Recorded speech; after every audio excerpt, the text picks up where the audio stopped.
All right, family, let's go ahead and get started. Good morning. This is our money making training, our very first for 2022. And we're going to be doing these once a month to help you learn how and more efficiently and effectively close life insurance business as you are out there in front of our clients, right? And so let's get started. Remember, if this training is only for licensed agents, so I need help with if we see anybody that's on right now and you are not life insurance licensed, I apologize. Look, this is not a training for you. We want you to be licensed. We want you to already have passed your test, because you really can't do much with this information until you have done those things, right? And so this is about you learning what to do with the license that you already have passed an exam for, right? So what will we be teaching today? I was kind of hinting on this earlier. What will we be teaching? Well, we're going to be teaching you the psychology baked into the closing process. When you are closing life insurance business, family, it is a psychological process. I know you don't know it. I know that you're thinking that, well, Nick, what he's putting in front of me, these are just words on a paper. I don't necessarily have to say it. I can kind of do my own thing. Don't do that. There's a lot of psychology built in to these words, the sequence, everything. It's all laid out. If you follow what I'm about to show you today, it will lead you to the close. Will lead you to the close. The closer you stick to it, the better, right? How to lead the client to the close. Let me tell y'all something. People don't just close life insurance just because you sell it. They ain't just gonna buy just because you selling, just because you offering. When it comes to closing, there is a leader and there is a follower. Somebody's going to be closing. Here's the problem. Don't let the client close you. Y'all ain't hearing me. Don't let the client close you on why they ain't going to do it. This, that, and the other. Now, we're going to talk about clients that don't want to close. We're going to talk about that here in a minute, just briefly in a second. But somebody has to lead somebody to a close. That's your job. That's our job. We have to lead the client to the close. The close just does not happen. You have to lead them. And closing is a process. It's not an event. It's a process. So if you master the process and you know the process, I promise you, family, you will be effective. You will be effective. Closing is a process, right? So what else? We're going to teach you how to ask the correct questions in the correct sequence. That's what we're going to teach you today. How to ask the correct questions in the correct sequence. How not to talk your way out of the close. How not to talk your way out of the close, right? Because you can have somebody that's ready to buy. They're ready to buy, but you talk your way out of it. We call that snatching defeat from the jaws of victory. Don't do that.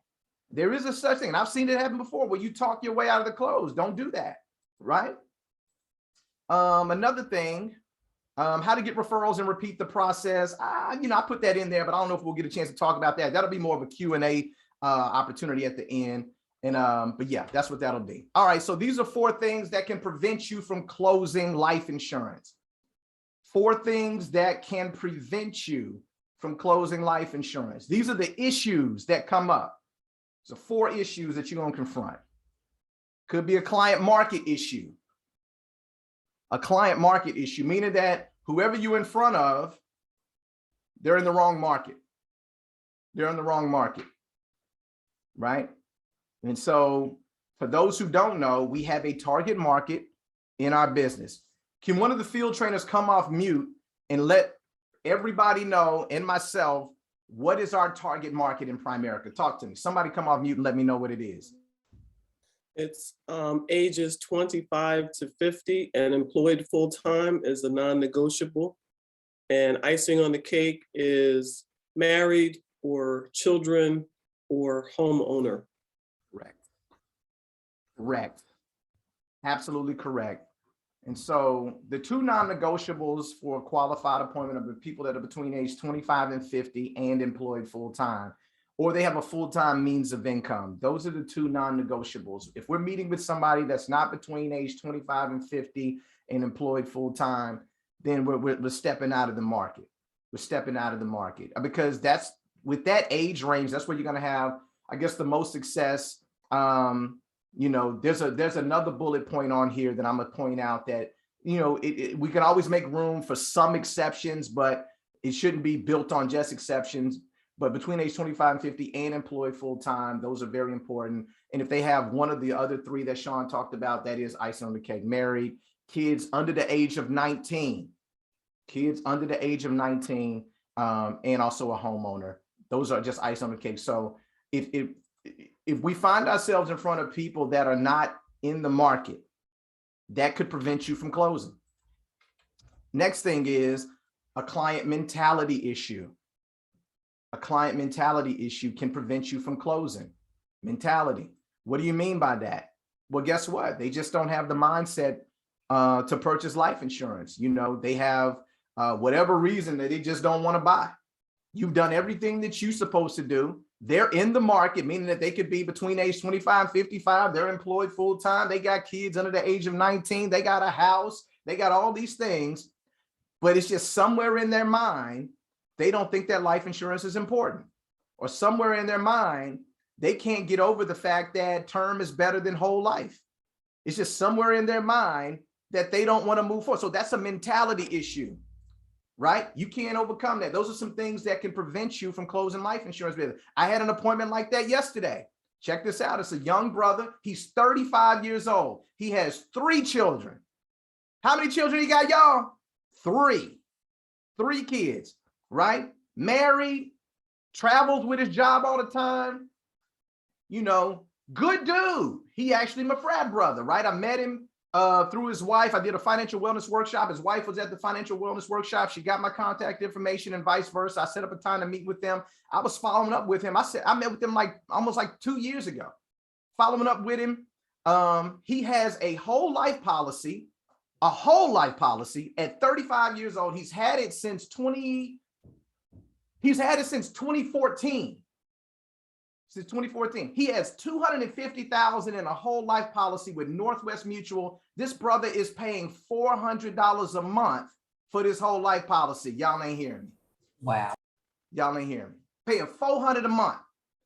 I'm talking to him about buy term and invest the difference. Family, check this out. We can give him, based on his height and weight, he can qualify for preferred. We can give him a term life policy for $250,000 for $39 a month. Y'all ain't hearing me. Y'all ain't hearing me. His mentality would not let him give that whole life policy up. I'm showing him illustrations on the invest the difference portion. D, you know, his name Derek. D, check this out, bro. If you do the $39, and guys, y'all know I don't even like writing small policies like that. Y'all know that ain't even in my blood. I get nervous when I write $39 policy. Let me tell you why, Regina. Don't be thinking that just because somebody get a low premium, they're going to keep it. The low premium policies, this is game, write this down. The low premium policies are the first ones to lapse.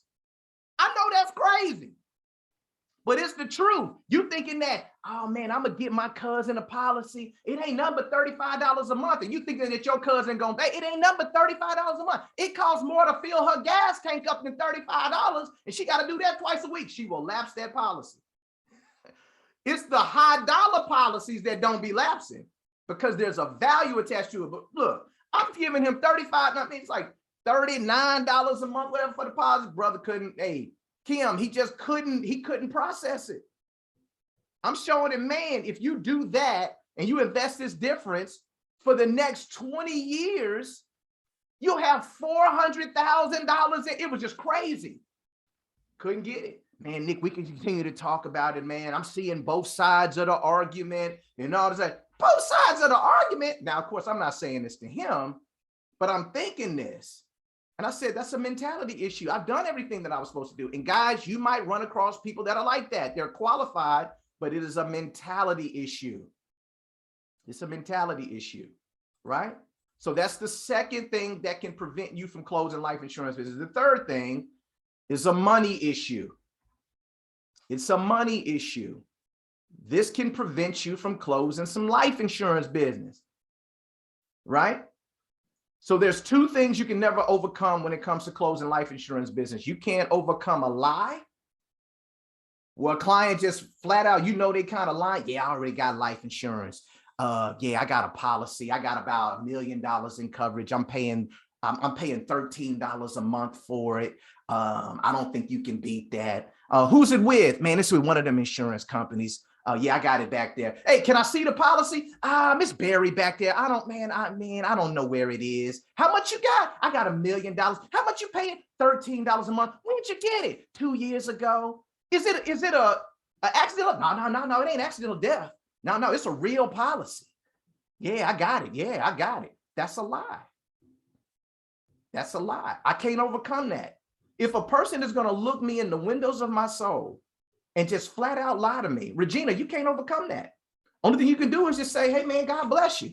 You know, and what you say you got that I know you don't have. That's a lie. You can't overcome that. You cannot overcome a money issue as well. A real money issue. I'm talking about where you run across somebody and they just broke it in the 10 commandments, man. It's just like, it's a rough go. And like, they don't have the money. They robbing Peter to pay Paul. They are counting overdrafts and all that. Man, that's a money issue. You can't overcome that.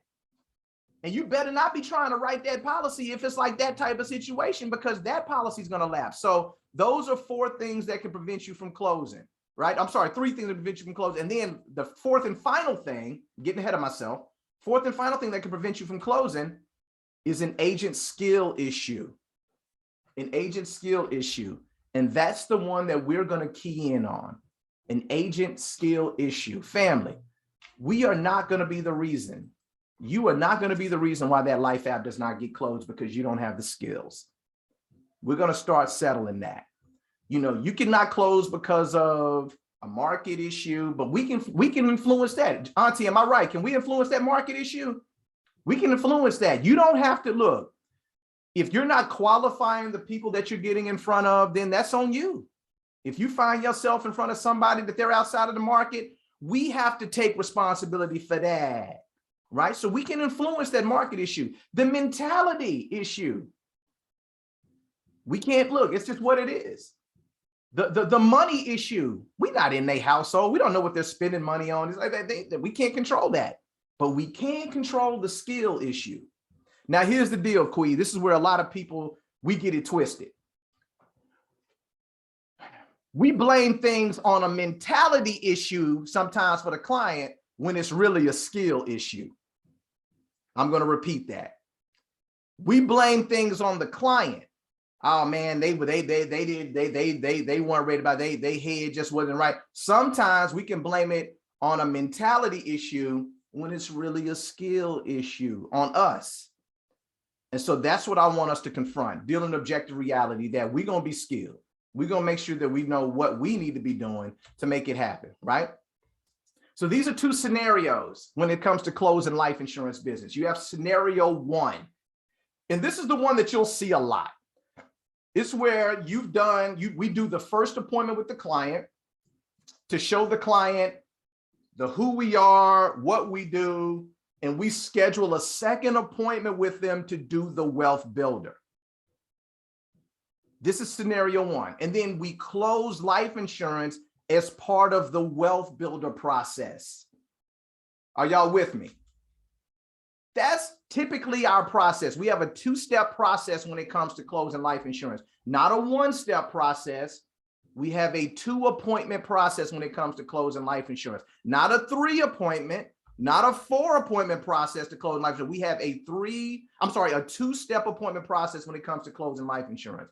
First appointment is showing them who we are, what we do, getting commitments, all that good stuff.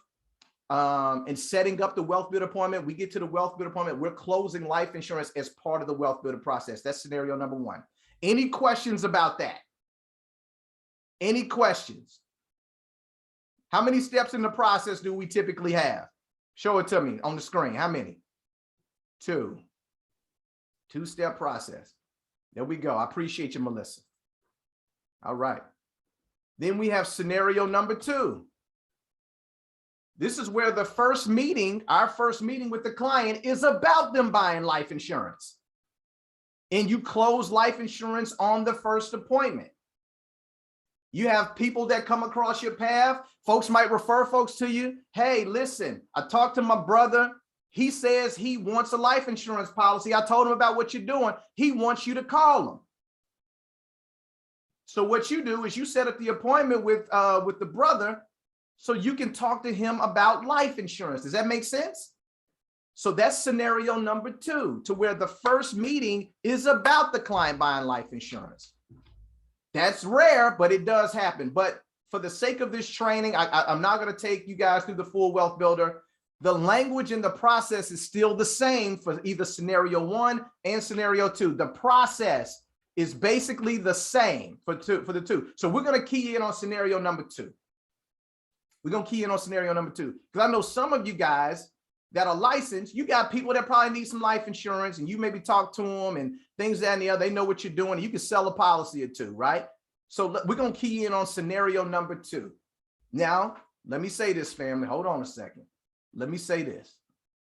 This is not your green light to go out there and start telling everybody that you slanging life insurance.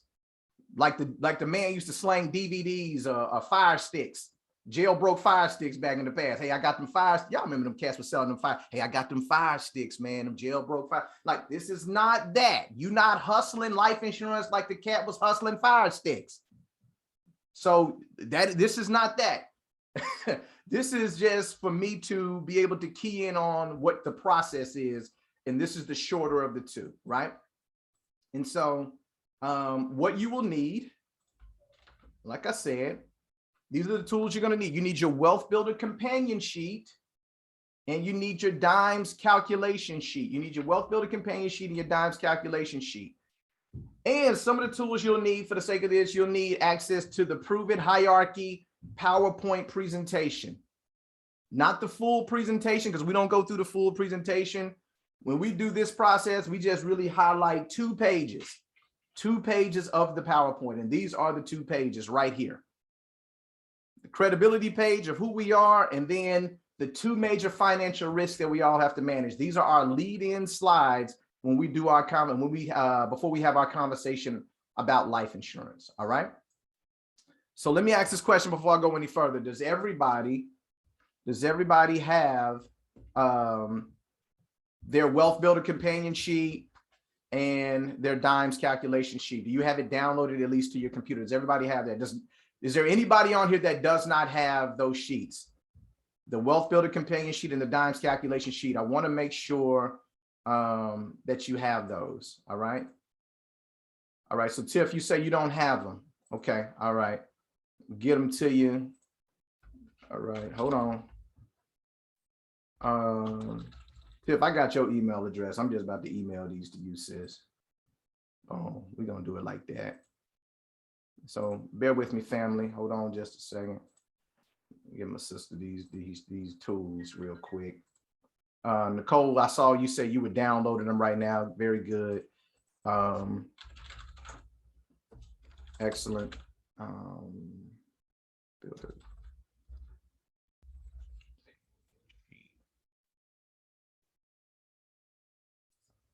Fantastic. Awesome.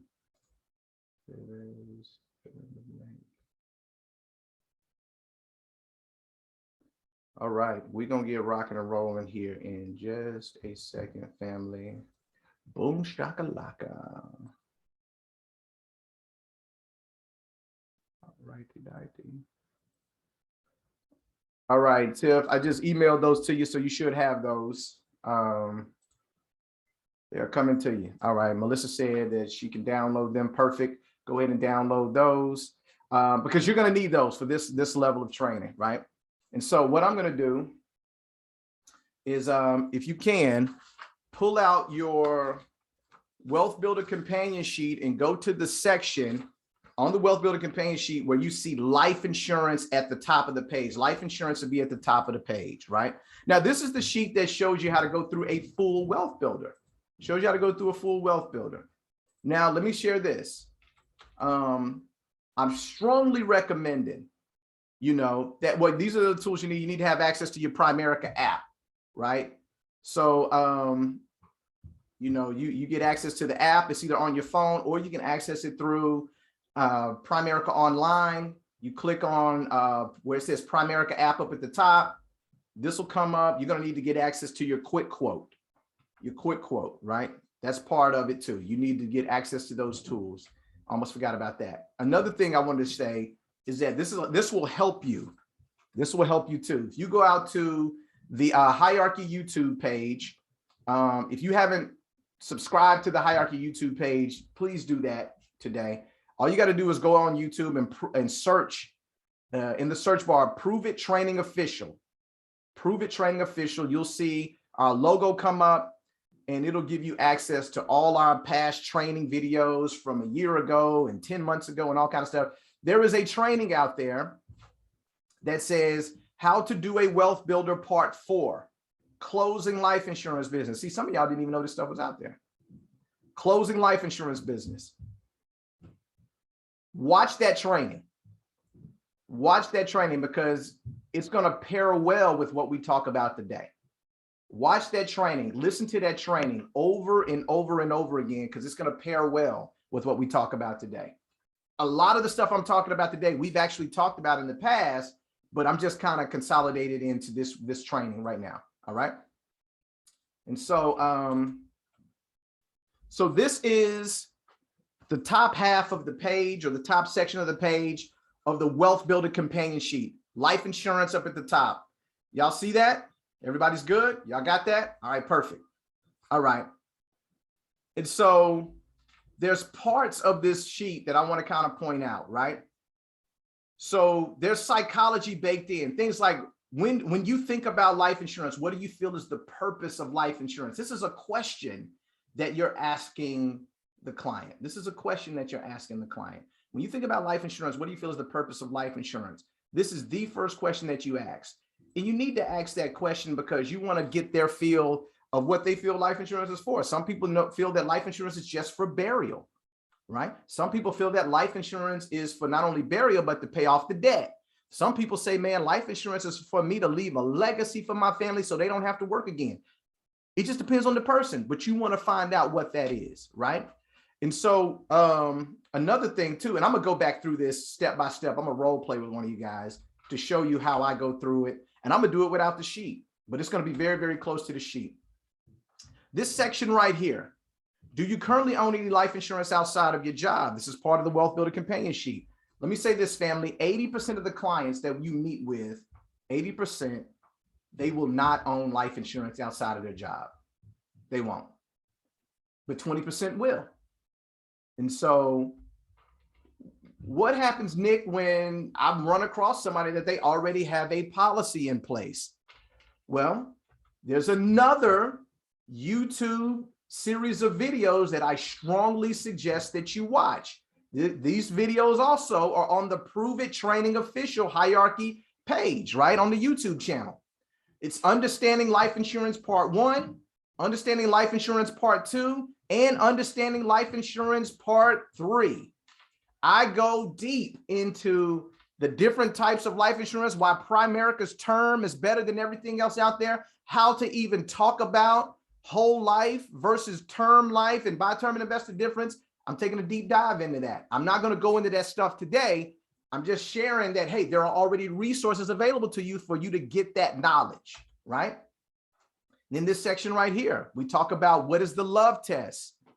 You know, this is how we set up, you know, what we're doing. This is the educational part of the process. And so, and then when you do the dimes, this is when you start sharing your screen. When you go through the dimes calculation, you start sharing your screen. You're talking to them at first.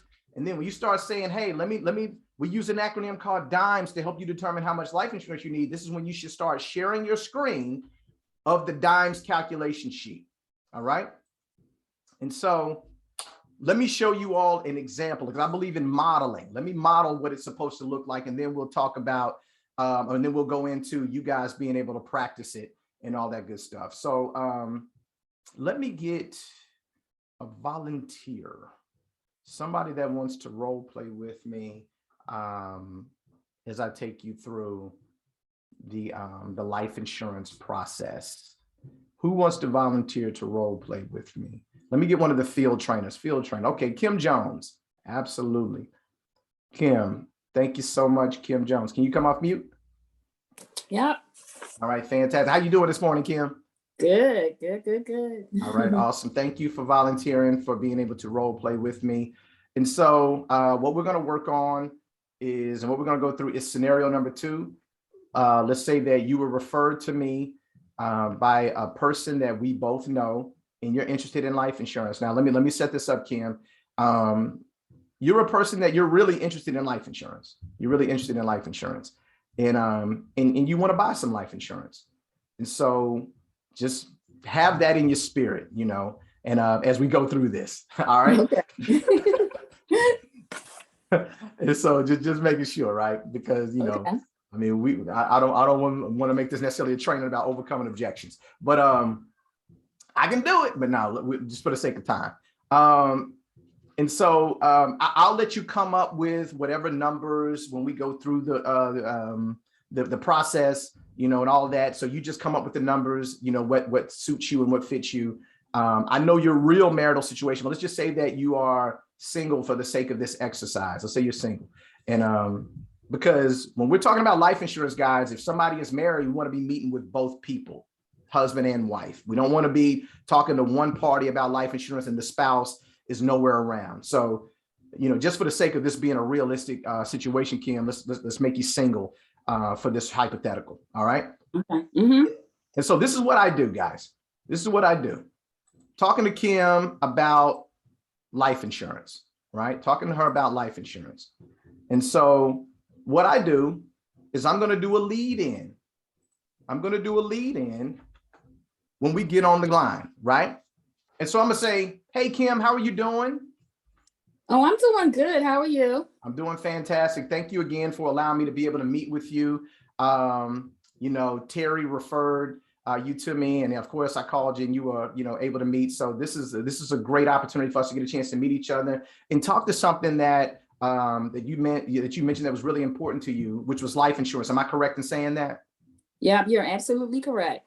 All right, fantastic. Well, I applaud you for doing this because this is part of our crusade and what we really like to educate people on how to get life insurance and put it as the foundation of their financial house. But before we get into that, I believe in just kind of sharing a little bit about our company, who we are, what we do, just so you know who you're dealing with. Is it okay if I kind of go into just a brief overview of who we are and what we do and why we do it? Oh, sure. Okay, fantastic. All right, so I'm going to share my screen with you, Kim, and just let me know if you are able to see this on your screen. Can you see this on your screen? Yes, I can see it. Okay, perfect. Kim, let me ask you a question. Have you ever heard of a company called Primerica before? I heard of it, but I just kind of heard the name, but I don't really know much about it. Okay, no problem. Let me kind of explain to you a little bit about our company. Primerica, we're actually a financial services company, so we do more than life insurance. And as you can see on the screen, we've been in business since 1977, so we're not some fly-by-night company that came around the corner yesterday. We got over 40 plus years in business. We're also the largest independent financial service company in North America, Kim. We got over 131,000 licensed representatives. There's no other company out there that has more licensed reps than what we have. To add to that, we're listed on the New York Stock Exchange. Our ticker symbol is PRI. So this image you see on your screen is when we draped our banner across Wall Street back in 2015. And so, you know, with that, in that same year, Forbes magazine, they created a name list of the 50 most trustworthy financial companies in America. This is the first and only time they've created a list like that, Kim, and they put Primerica on that list as one of the 50 most trustworthy financial companies. Isn't that awesome? Wow. Yeah, I like that. Yeah. And so I just wanted to kind of show you a little bit about our credibility, to let you know who you're working with and who you'll be possibly dealing with, to let you know that we're one of the biggest and the best, but it's not because of our company's size. It's really our company's mission. We want to help families earn more income, become property protected, debt-free, and financially independent. Now, we don't take a sales approach when we do that, Kim. We like to take an educational approach. And let me share something with you. We feel that in life, check this out, family, this is what I'm doing. In life, there are two major financial risks that we all have to manage, Kim. Either we're going to die too soon or we're going to live too long. Let me talk about dying too soon. Kim, dying too soon speaks to the risk that if you were to pass away, your family's going to need some money. to take care of the responsibilities you leave behind. So life insurance is the best defensive strategy to have to mitigate that risk, but you need the right kind and the right amount. But we also have the other end of the equation, Kim, which is living too long. And that speaks to a person's risk of outliving their money in retirement. That is one of the biggest fears people have as they get close to retirement, is that they're going to run out of money and be forced to go back to work. And nobody wants to be in that position where they're dependent on the government or family to take care of them. So having enough money invested is the best offensive strategy to have in order to satisfy that risk. So what we believe in doing is giving people peace of mind around both situations. But for the sake of this meeting, Kim, we're going to focus on the dying too soon part. And if it's okay with you, I would love to schedule a follow-up meeting with you to be able to address that living too long piece. Does that sound okay to you? That's perfect. Yep. Okay, fantastic. All right, I'm gonna time out right there. That's my lead in. That's my lead in. Are y'all with me? That's my lead in. Because I don't want nobody talking about something at the end. Well, what company you with? What company is this? I mean, well, how long y'all been in bid? I don't need that. So I'm gonna go ahead and check off a couple of them boxes. I don't have to take them through a full presentation. I'm gonna show them the first page about Primerica, and then I'm gonna show them, hey, in life, there's two major financial risks: dying too soon, living too long. Break that down, but pivot to the dying too soon, but plant the seed. Did y'all notice that I planted the seed about coming back to that living too long piece, right? I said we're gonna focus on the dying too soon part, but I'm planting the seed. We're gonna come back to the living too long piece on another meeting. Any questions about that? Let's stop right here. Let's pause. This is your time to give questions or feedback or comments. Any questions about what you guys have seen? That's my lead in. All right. And so now, after I've done my lead in, and I advise you to do some sort of lead in before you go in and talking about life insurance. Again, this is scenario 2 where your first appointment is about buying life insurance. Omar, talk to us, man. What's your question or comment? Hey, man, can you hear me? Yes, I can definitely hear you. All right. So my question is after you do the leading, there is some people usually, sometimes, that they ask you more about like the details on the life insurance or how does it work on the price, or maybe, giving you objections. Do you start handling those, or you tell them, I'll answer all the questions after I explain how it works, or what do you do at that point? You know what, it's interesting because I don't really get a lot of questions or objections at that point. And if I get any questions or objections about the life insurance, it comes a lot later. And so this is just my way of leading them into the process, just establishing that credibility. I mean, I've done it several times. I've rarely run across objections, but if I did run across objections, I would tell them, hey, listen, you know what? It's funny, as we go through this process, I promise you, we're going to answer a lot of those questions. So, write those questions down because I definitely want to answer them, but I think that I might be able to answer some of them with the information I'm about to share with you right now. And yeah, that's what you want to do. You don't want to start out answering a lot of questions about life insurance, but I'll be honest with you guys, a lot of times when you're doing this, you're taking a client through a process, if you are projecting confidence with it, they're not going to ask you a lot of questions in the very beginning. They're not going to do that. They're going to wait because they don't know enough. And you're probably coming off as a person who knows a lot. So, just, ease into that. I haven't had that challenge come up yet. If you have, then just have them kind of wait to the end to address some of those questions, because you're probably going to answer a lot of their questions through the process. All right. And so now, after I've done my lead in, then I am following to the T what you see on this Wealth Builder companion sheet from the life insurance section. Everything that is on this sheet, I am following it to a T. I am not veering off. I am not deviating. I'm not doing anything. And so that's what I'm doing. That's what I'm doing. All right. And so, yes. So this is where you got to lock in. You got to make a decision that you are going to follow this Wealth Builder companion sheet to the T, because everything that's on here, the questions and the sequence of questions and the psychology that's baked into it, it will lead you to the close, family. When you start veering off and doing your own thing, you know, you the Bobby Brown in New Edition, you know, like if you start doing that, that's when you start getting stuff that, man, it ain't gonna work out, right? And so here it is. Duplicatable process. Kim, you ready? Let's rock and roll. Yeah. All right. And so, Kim, let's focus on the dying too soon piece. Let me ask you a question. And this is what I always like to ask people. When you think about life insurance, Kim, what do you feel is the purpose of life insurance? Well, I feel it's for, you know, if I should pass away, to take care of my burial expenses, and also like any responsibilities I have, because I have two small children, and I was recently divorced. So I just want to make sure, I'm just thinking about myself. I want to make sure that my children are taken care of. Kim, that is amazing. I think that you hit the nail on the head in terms of what the purpose for life insurance is, but you say making sure that your kids are taken care of. So this is what I'm hearing. So if something one time were to happen to you, you would want your family standard of living to go up and not go down. Am I correct in saying that? That's correct. Absolutely. Okay, perfect. All right. So let me ask this, Kim, do you own any life insurance outside of your job?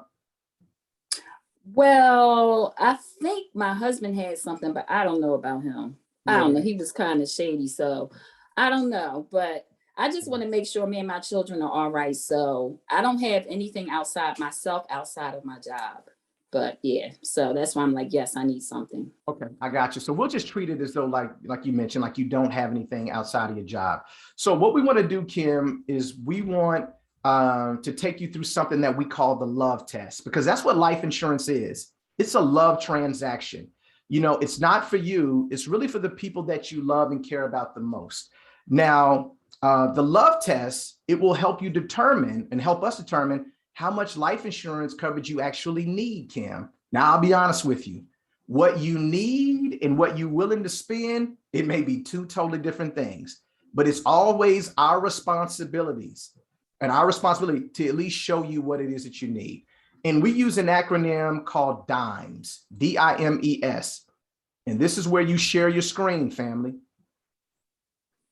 Kim, I'm gonna share my screen with you. Can you see this? Yes. Okay, perfect. Hold on just a second. My share was acting up. All right, hold on. And so,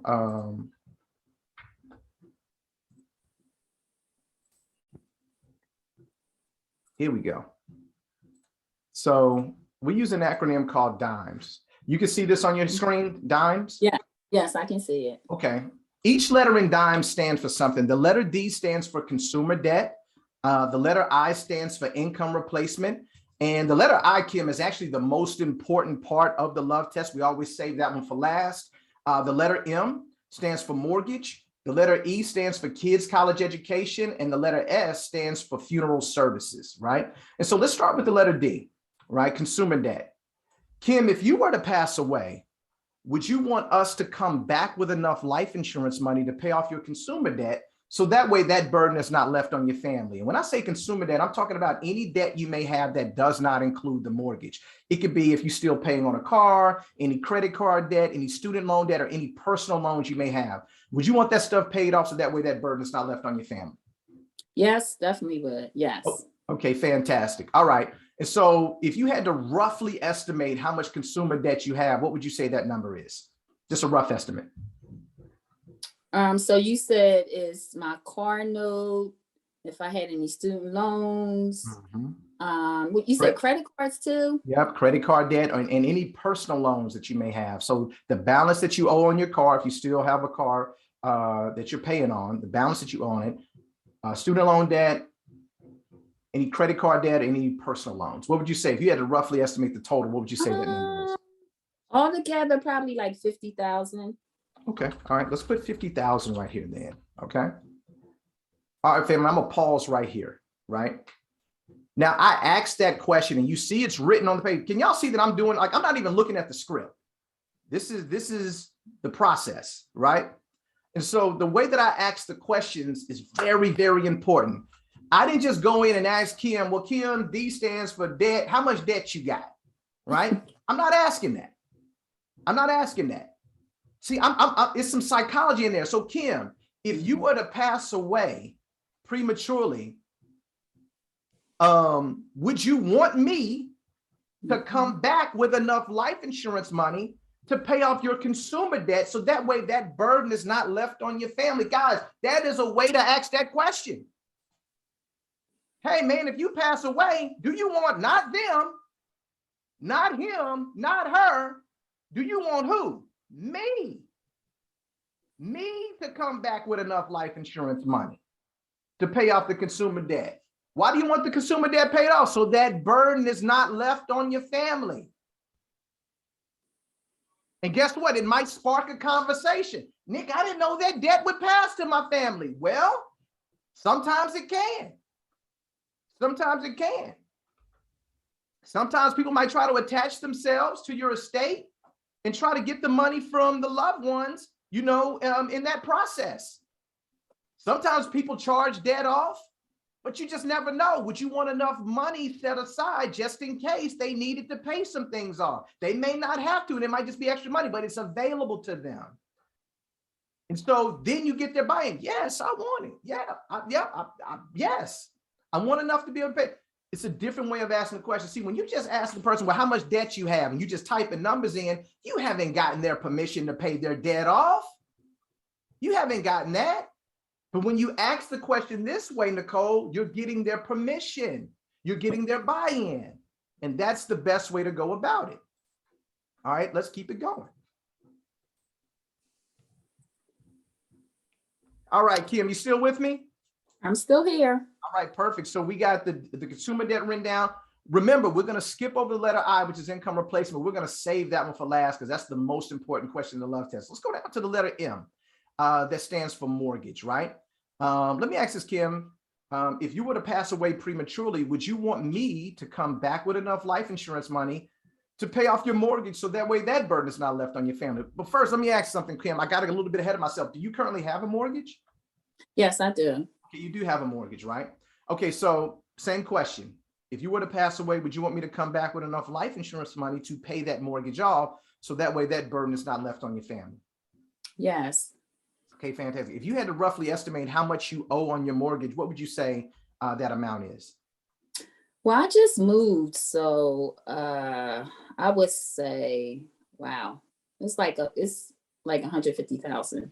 Okay, so we'll put 150,000 there. All right, excellent. All right, we got that down. Now you mentioned that you have some kids, correct? Yes. Kim, how old are your kids? 9 and 11. 9 and 11. Okay, those are great ages. I'm right behind you. I have an 8-year-old and a 6-year-old, so I got 2 boys. What do you have? You have boy, girl, 2 boys, 2 girls? I have 2 girls. 2 girls. I got you. Yeah. So I know their education is probably important to you. So let me ask this, Kim. If you were to pass away prematurely, would you want me to come back with enough life insurance money to pay for your girls' college education so that way that burden is not left on anybody? Yes, I would, for sure. Fantastic. Okay, so let's talk about it. I don't know if you know this or not, but the average 4-year college costs about $25,000 a year. Now, it could be more, it could be less, depending on what college they go to. But just using that number of 25,000, if you look at 4 years, that's 100,000 per child. Kim, would you want to be able to pay for their college education in full or just pay a percentage? What would you say? I would love to pay in full. That would be 200, but I know they're going to get scholarships. So okay, I'm going to say 100,000, just total education. Yeah, 100,000 total, 50% of each of their college educations? Yes. Okay, yeah, that's a good number. 100,000. Okay, excellent. Now, the average funeral costs about 15,000. The S stands for funeral service. The average funeral costs about 15,000. It could be more, it could be less, but we put about 15,000 there, right? For the funeral, right? Mm-hmm. Yeah. And so I want to stop right there. Let me pause right there, family. Pause right there. Can y'all see that I'm hitting every single bullet point on the Wealth Builder companion sheet? Every single one. And as I'm going and I'm hitting every bullet point, I am leading Kim to the close, right? You see how I went through the whole deal of of calculating the college education. I'm using things like it could be more, it could be less. Why do I use could be more, could be less? Why do I make that statement? Y'all want to know why? Because you're going to have people that say, oh no, it ain't going to cost that much. It ain't going to cost that much. And so to get away from that objection, Omar, of people saying, oh no, man, the college don't cost that much. It ain't, no, ain't no. I say, hey, it could be more, it could be less, but we're going to use this number. We're going to use this number, right? It could be more, could be less. I use that phrase when I talked about college education, and I use that same phrase when it came to funeral services. Family, don't ask somebody if they want the funeral covered. You assume that. Don't be like, hey, if you pass away prematurely, would you want me to come back with enough life insurance money to pay for your funeral? Don't ask that question. That question is not on this sheet. You make a statement. You say, hey, look, the average, S stands for funeral services. The average funeral costs about $15,000. Could be more, could be less, because I know y'all got people in y'all's that y'all gonna run across. They're gonna say, I want to be cremated. Funeral ain't gonna cost no $15,000. Great. Could be more, could be less. Guess what? The family will just have more money to be able to take care of final expenses if they need to. If the funeral is less than $15,000, there's just extra money left over. They will buy into that. Don't budge if you can help it. Don't budge from that number of 15,000, because just because they want to be cremated, if they pass away before their mama ain't gonna let them be cremated. Y'all ain't gonna cremate my baby. We gonna have a real funeral, and it's gonna cost some real money. And if they ain't got enough money there for the funeral, then man, we messed up. So put the 15,000 there. Did I hit the nail on the head with that? Y'all got that? All we good? Okay. Excellent. All right. We got all that. The only thing that we're lacking is the letter I. Always save the letter I for last. All right, Kim, we got all those things in place. That brings us back to the letter I, which is income replacement. Kim, you've heard me say it earlier. This is the most important question in the love test, and there is no wrong answer. But it's a two-part question. It's a two-part question. Kim, if you were to pass away, who would you want to be your beneficiary or beneficiaries? I would say one of my sisters. One of your sisters.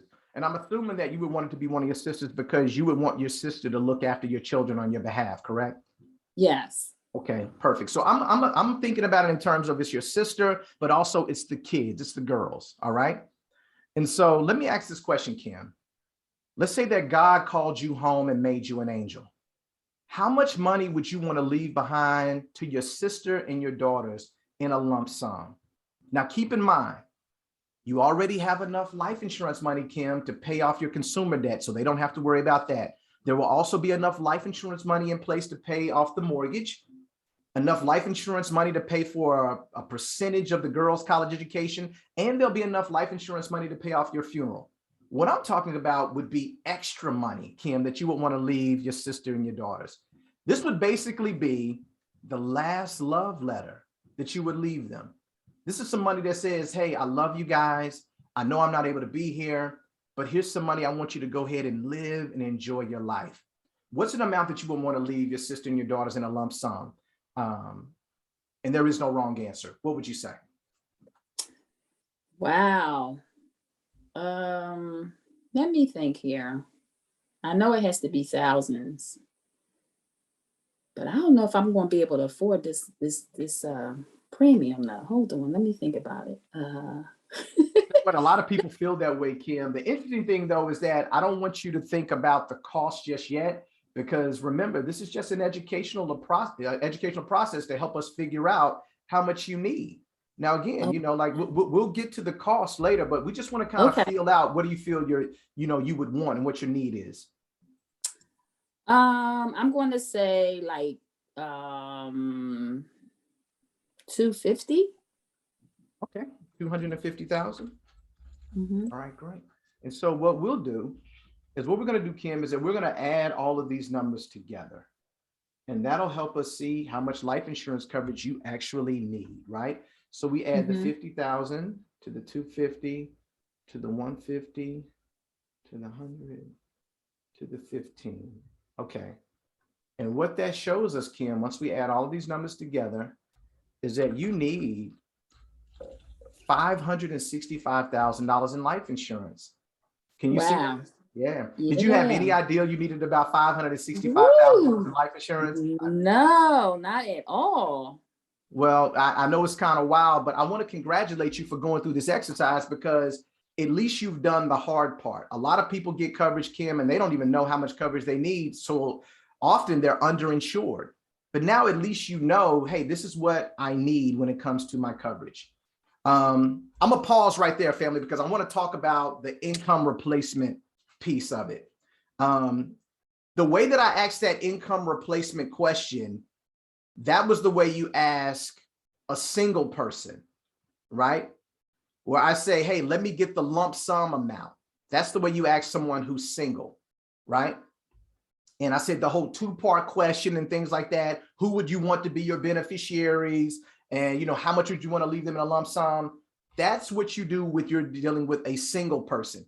You don't take that approach with a married person, because you already know who the beneficiary is going to be. And then you're asking the question based on, hey, how much income or how much money would you need to replace that person's income? It's kind of on the sheet. So the way that we're going about it, this is just how you ask that income replacement question to a single person. All right.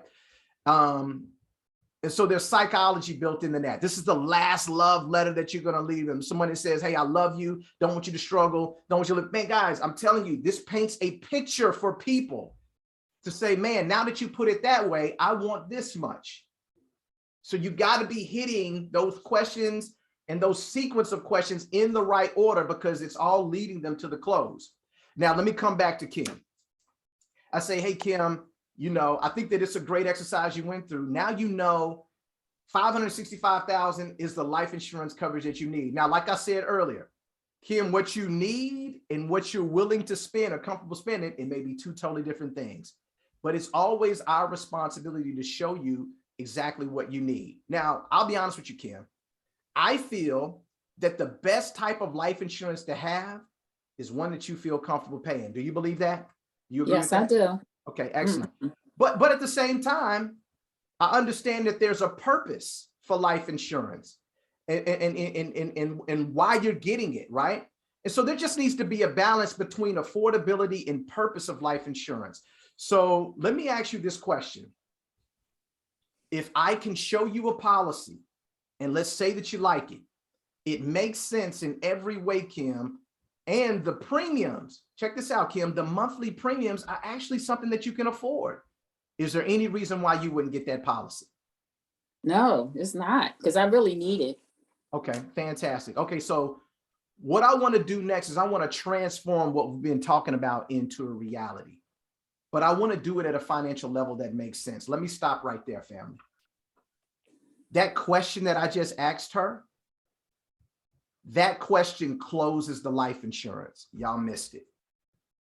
That question that I just asked her closes the life insurance. And I'm willing to go out on a limb and say that probably a lot of us, we've been taking people through the process of buying life insurance. We don't even ask that question. We're glossing over, we're skipping over that question, or we're not asking it in the right sequence. We're not asking in the right sequence. Everything that you just witnessed me do coming out of the dime calculation, right? You got the amount of coverage that a person needs. You remind them, hey, remember I told you what you need and what you're willing to spend may be two totally different things. Because let's be real, family.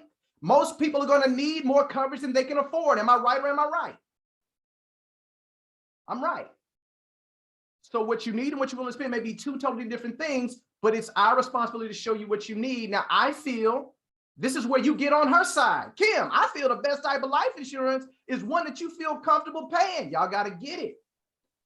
But not just affordability is important, man. We need to still also focus on the purpose of life insurance. I think I got something else here. I think I say something to the effect of, you know, but we don't need to compromise the value of life insurance. You know, we don't need to compromise the value of life insurance. We need to make sure that we're staying in the purpose of life insurance. It just needs to be a balance. So when you look at your bills, this is the question, when you look at your bills and income, you know, I'm sorry, if I can show you a policy and let's say that you like it. It makes sense in every way, and the monthly premiums are actually something that you can afford. Is there any reason why you wouldn't get that policy? That question closes the life insurance. I got that question from $1 Million earner Rob Davis years ago, and we've been using it ever since. And that question closes the life insurance. And most people are going to say, man, yeah, man, yeah, absolutely. Okay, great. Now that you've gotten their commitment, then you can move to the next step. But if somebody gives you pushback at that point and say, well, I don't know. I mean, I don't know. I mean, it just all depends. No, I ain't ready to buy nothing today. I'm not sure. Then there's no reason for you to go to the next step until you address their concerns. I'm going to repeat that. When you ask that question, Kim, Sean, Quee, Kimberly Lewis, and if a person gives you any kind of resistance at that point, you don't move on. You don't say, gloss over and say, okay, well, hopefully you'll change your mind by the time I do this thing. No, you say, well, great. Obviously you have a reason for saying that. You know, why do you say that? Well, I just need to make sure that it's going to cost what I want it to cost. Great. Yeah, I mean, that's what I'm saying. If the premiums are actually something you can afford, would you get them? Oh, yeah, well, if the premiums are affordable, yeah, I'll get it. But if they like on something, I'm not ready to buy today, I'm just kind of looking, I'm evaluating, I'm shopping around and this, that, and the other, then you say, well, listen, when you're shopping around, what are you looking for? And you address that area. Don't move on and just start throwing out quotes. You need somebody's buy-in before you go to this next step. And most people will give you a buy-in, so you can go to the next step. But there are some situations where they won't. And you need to address that before you move to the next step. Does everybody have that understanding? Are you with me on that? Give me a thumbs up if you're with me. All right, perfect. So Kim said, yes, you know, hey man, I mean, I'll get the policy. Great. Then I said, well, Kim, what we want to do next is we want to transform what we've been talking about into a reality, but we want to do it at a financial level that makes sense to you, Kim. All right. And so this is the question I always like to ask. Kim, when you look at your bills and your income, realistically, how much can you comfortably set aside on a monthly basis to not just, you know, to be able to have life insurance program to properly protect your family, right? I almost said to not just have life insurance, but also have investments. I mean, I'm just wired like that. But remember, this is just us talking about life insurance, right? And so I say, okay, well, Kim, when you look at your bills and income, realistically, how much can you comfortably set aside on a monthly basis to have a life insurance program to protect your family, to have that peace of mind? Now, some of our clients are on a limited budget. They can only do, now I got to adjust these numbers. I can't give her wealth builder numbers for insurance and investments. I got to give her just insurance numbers. So this is how I adjust the numbers. Some of our clients, Kim, they're on a limited budget. They can only do maybe between $60 and $80 a month. Most of our clients are probably between 80 and maybe 125 a month that they can do to get a life insurance program. But you got a fortunate few, they can do more than that. God bless them. Or there might be a other number, Kim, that you're thinking about. But when you look at your bills and income, realistically, how much can you comfortably set aside on a monthly basis to have an insurance program that you can properly protect your family and have that peace of mind? What would you say? Well, to be comfortable, I would say between 100, 125 tops. Okay, 125 tops. Okay. So that lets me know what range I need to stay in when I'm giving you your quotes. So this is what I'm going to do. I'm going to put together 3 different options for you when it comes to your life insurance. And I'm going to come back, I'm going to present those options to you, Kim. And I want you to tell me which one feels good to you coverage wise and also cost wise. Okay. And so I'm going to black my screen out. I'll put together 3 different options for you and I'll come back and present them. And like I said, you just let me know which one feels good to you coverage wise, cost wise. Now, before I put those quotes together, I just need a little bit of information from you. Kim, what is your date of birth? You don't have to give it to me. I got your date of birth. Boom, blah, blah, blah. All right. Let me ask this, Kim. Do you have any medical issues? Have you been diagnosed with anything? Are you on any medications for anything? No, I don't have any medical issues. No medicine, nothing. Okay, I got it. All right, Kim, how tall are you? 5'5". You're 5'5". Okay, I don't like to ask women their weight, so I'm gonna give you an over or under, right? This is how I do it, guys. I give women an over or under. And what I do is I pull up the preferred height and weight chart. And I look at what is the maximum weight that a person can be to qualify for preferred at her height. And let's just say that the maximum weight is for a woman that's 5'5". Let's say the maximum weight is 146 pounds. I say, Kim, let me give you an over or under. I don't need to know your exact weight. Are you over or under 146 pounds? Under. You're under? Okay. All right. Perfect. All right. All right. Excellent. So what I'm going to do is I'm going to put together some options for you. And like I say, you just kind of let me know which one feels good to you coverage wise and cost wise. Give me about 2 or 3 minutes. I'm going to black my screen out. I'm going to put them together and I'm going to come back and present them to you. Okay. Okay. All right. Perfect. And guys, what I do is I black my screen out. I black my screen out. That's what I'm doing. I black that bad boy out. I mute my deal and I go away and I put together the quotes. I put together the quotes. And for you guys that have seen me in action, y'all know this is exactly the process that I follow. And I'm putting together the quotes. Now, what I'm going to do with Kim, I'm not going to put together the quotes right now, but I'm going to put together, because now I know that she doesn't have any medical issues. She's not on any medications for anything. She needs a level of coverage that ventures into custom advantage, right? So I might give her a quote if it's in the budget that she gave me of something around maybe 500,000 on a preferred rate. Y'all get what I'm saying? If the numbers work out. Whenever you're presenting 3 life insurance quotes, do not go over the client's budget. If you go over the client's budget when you're giving them 3 quotes, it better be by $1 or $2. Don't be presenting quotes that's like $10, $15 over the client's budget per month. Don't do that. So the way that I present my quotes, we have options A, options B, and option C. Let me go back to, have I ever had someone leave the call while putting together the quotes? No, you do not want them to leave the call.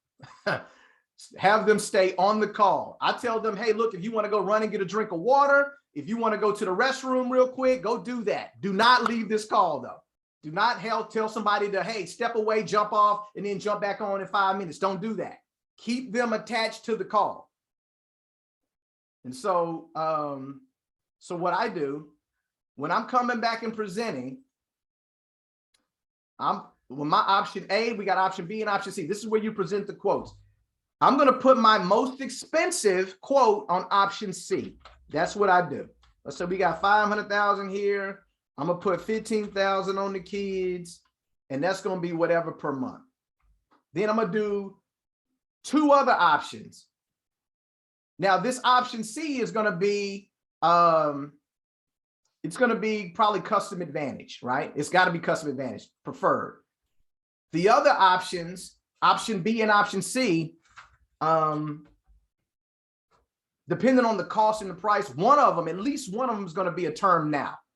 So some of you guys are like, custom advantage term now, what are you talking about? Term now is the Primerica policy that does not require the client to do a paramed exam.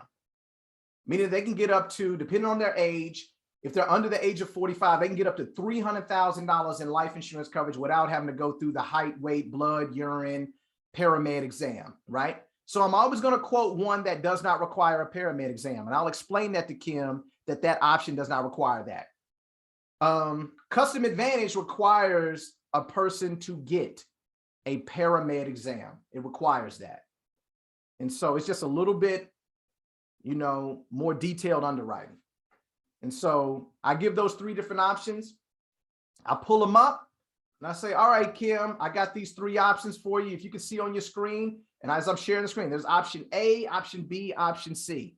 Option C, you can get $500,000 in coverage on you, $15,000 on the girls, each of the girls, and that monthly premium is $124 a month. Then you have option B, where you can get $400,000 on you, $15,000 on each of the girls. That monthly premium is like $109 a month. Then you have option A, which is $300,000 in coverage on you, $15,000 on each of the girls. That monthly premium is about like $89 a month. Now, let me say something about option A. Option A does not require for you to do a paramed exam. A paramed exam where somebody has to come out and do your height, weight, blood, urine, all of that.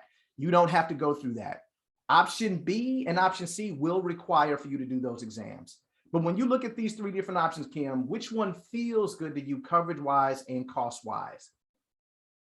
I say that and I shut up. So when you present those quotes to them, you tell them what they are, be quiet and let them choose. And you let them choose. Don't say nothing, let them choose. And they'll choose. And whatever option they choose, you tell them, I think that's a great choice. I think that's a great choice. I think that's a great choice. Oftentimes they'll ask you, hey, if I start here, can I increase it later? Absolutely, you can. You can always increase it at any time. That's a great choice. And that's what you do. That's what you do. And then what you do is you let them know, hey, listen, you've chosen that option. I think that's a great choice. The next step is to get you qualified for the life insurance. What we do is we take the application electronically. It takes me about 15 minutes to do that. It's just collecting some personal information from you, going through a few medical questions. Once I'm done with that, we submit the application electronically. When we do that, within the next 24 to 72 hours, you will see your first month's premium draft out. That first month's premium, it's called your good faith deposit. That means that as of this moment, you are covered for the full amount of the coverage. So if God forbid something happens to you, they will still finish processing your application and pay your beneficiaries out if you're approved, right? But you will be approved day one for that coverage. And your next premium probably won't be due until a month or so after today, right? And so do I have your permission to go ahead and go through the application? And they'll say yes. All right, great. Then you pull up your screen, your turbo apps and all of that, and you take them through the application. That's what it is. And that's the process for closing life insurance. All right. Any questions? Any questions about anything that I've shared today? Anybody have any questions or comments? Thank you so much for the review, Nick. This is absolutely awesome. I can hear it 100,000 times and still see little nuances of things that I may have forgotten. One of the questions that I get when I ask the budget question is, oh, you know what? Let me take a look at it. I haven't really looked at my budget in detail, and I really can't give you any numbers. And numbers is what we need to be able to do the A, B, and C option. What's the sentence objection or sequence to say? I think that that's a smokescreen in most regard when people say stuff like that. You know, I don't get that objection a lot, but if I did get that objection, I would pivot to, okay, well, what's an amount that you feel that you can do comfortably to where you don't have to think about it, to where it's like, I can do that without blinking an eye. You know, it's something that you say, oh, I can do that. What's that amount? You know, I know that without looking at your budget, you say, I know I can comfortably do that. And then see what they give you. See what they give you. But when people tell you things like, I need to look at my budget and crunch my numbers and stuff like that, a lot of times I take that as a smoke screen. That's what I do. I take that as a smoke screen, because everybody's pretty much kind of got a pulse on their budget. You know, they know what's affordable, what's not affordable to them. At least they should. And so even if it's just $100 a month, you know, it's one of those things. Appreciate that, Sean. Audrey, talk to us. Yeah, I have a question. If the client or proposed client has insurance through their work and they're now officially retired and they want to look at options for life insurance, say they don't, you know, to compare them. So where would I take them in this process? Would I do the diamonds with them? How do I approach that? I think that it's never a problem to do the dimes with them. Let me make sure that I'm understanding your question. You're saying that they retired from their job, they had a group policy through their job. Do they still have that coverage from their job? Was it a portable policy that they now still have the coverage out? And is there a personal policy now that they're retired? Is that what's going on? I believe so. Okay, well, what you want to do is you want to get clarity on that, because typically what happens is that if people have coverage through their job, they leave the job, coverage stays there. Some policies do allow portability, so that it changes from a group policy. Now it's somewhat of a personal policy. And so we just need to figure out what they have already and what they're spending and what they're spending. And so that's part of that whole process, even before you get to the dimes. Is you say, hey, do you own any personal life insurance outside of your job? It'll come up there. Oh, okay. Yeah, it'll come up there. Okay, And so, because what you don't want to have happen, family, is that you rocking and rolling and you getting to the point where you're trying to close business and somebody torpedoes your process with some, well, I got a policy over here. I got, you know, 250,000 or something like that over here. I'm paying this. And now you like, I forgot to ask you if you had any personal life insurance. Dang. Okay, now you're in a competitive situation when that should have been brought out earlier in the process. So you want to see if you're in a competitive situation from the very beginning before you even go through the dimes. So if you look on the Wealth Builder companion sheet, it's at the under this area that we're in life insurance. It's there in red, right? About owning life insurance. Now, if the scenario is they're saying that they retired, it's still where you actually, because it's right, like being able to actually take life insurance with you after a job is rare. So I would make those kind of comments. Oh, that's very unusual for you to be able to take life insurance. What information do you have? Let me still to make sure that that is actually fact, right? Okay, I but see it's it right now. there. I'm gonna Get all the information about the policy first. You're doing that at the very beginning. Okay, Sure. I see it now. I'll underline it. Thank you. Yeah, no problem. Family, if somebody has a policy outside of their job already, it is our job to get as much information about that policy as possible. Because what the last thing you want to do is be fighting a ghost, fighting this phantom policy that's over these phantom 2 policies that they say they have, that's doing all these wonderful things for them that we don't know any details about them, nor does the client. The client will always, listen to this, the client will always over-exaggerate the level of their coverage and what they're paying. They will always over-exaggerate. They'll say that they got 2 times the coverage that they really have. And they really think this. I'm telling you all, they got 2 times the coverage that they actually have. They're paying less than what they're actually paying. The policy is doing everything. The policy comes out and changes their oil, you know, every 6 months. I mean, people got all kind of stuff. Man, I got a rider, man, to where, man, the policy got Uber services in there for me. I ain't never used it before, but I can call my life insurance policy and I get free Uber services. People will tell you crazy stuff about these phantom policies. We need to get as much details about these policies as possible. So let me add that. You know what I'm talking about? Go ahead.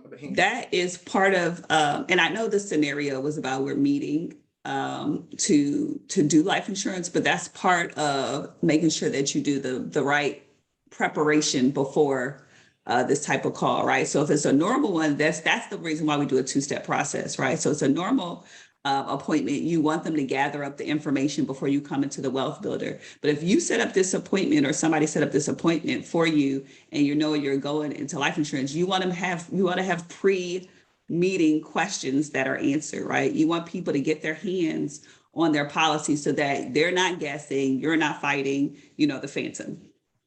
Right. Awesome. Any other questions or comments before we move into the last 30 minutes? Any questions or comments? Just a quick question. I've had people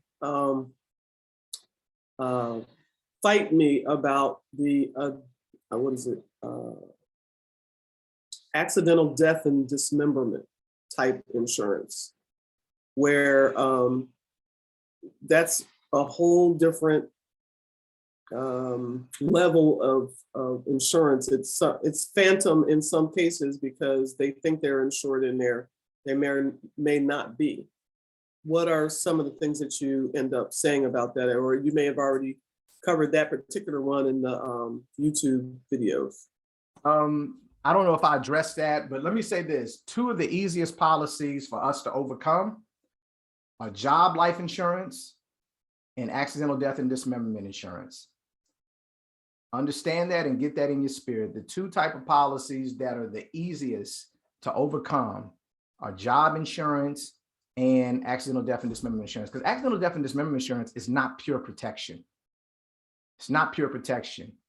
So you have to die by an accident in order to get that, for your family to get that coverage. And there's a time limit that you have to die after the accident, and you have to die a certain way. So there's a lot of gotchas in an accidental death and dismemberment policy. Those policies are designed for them not to pay out.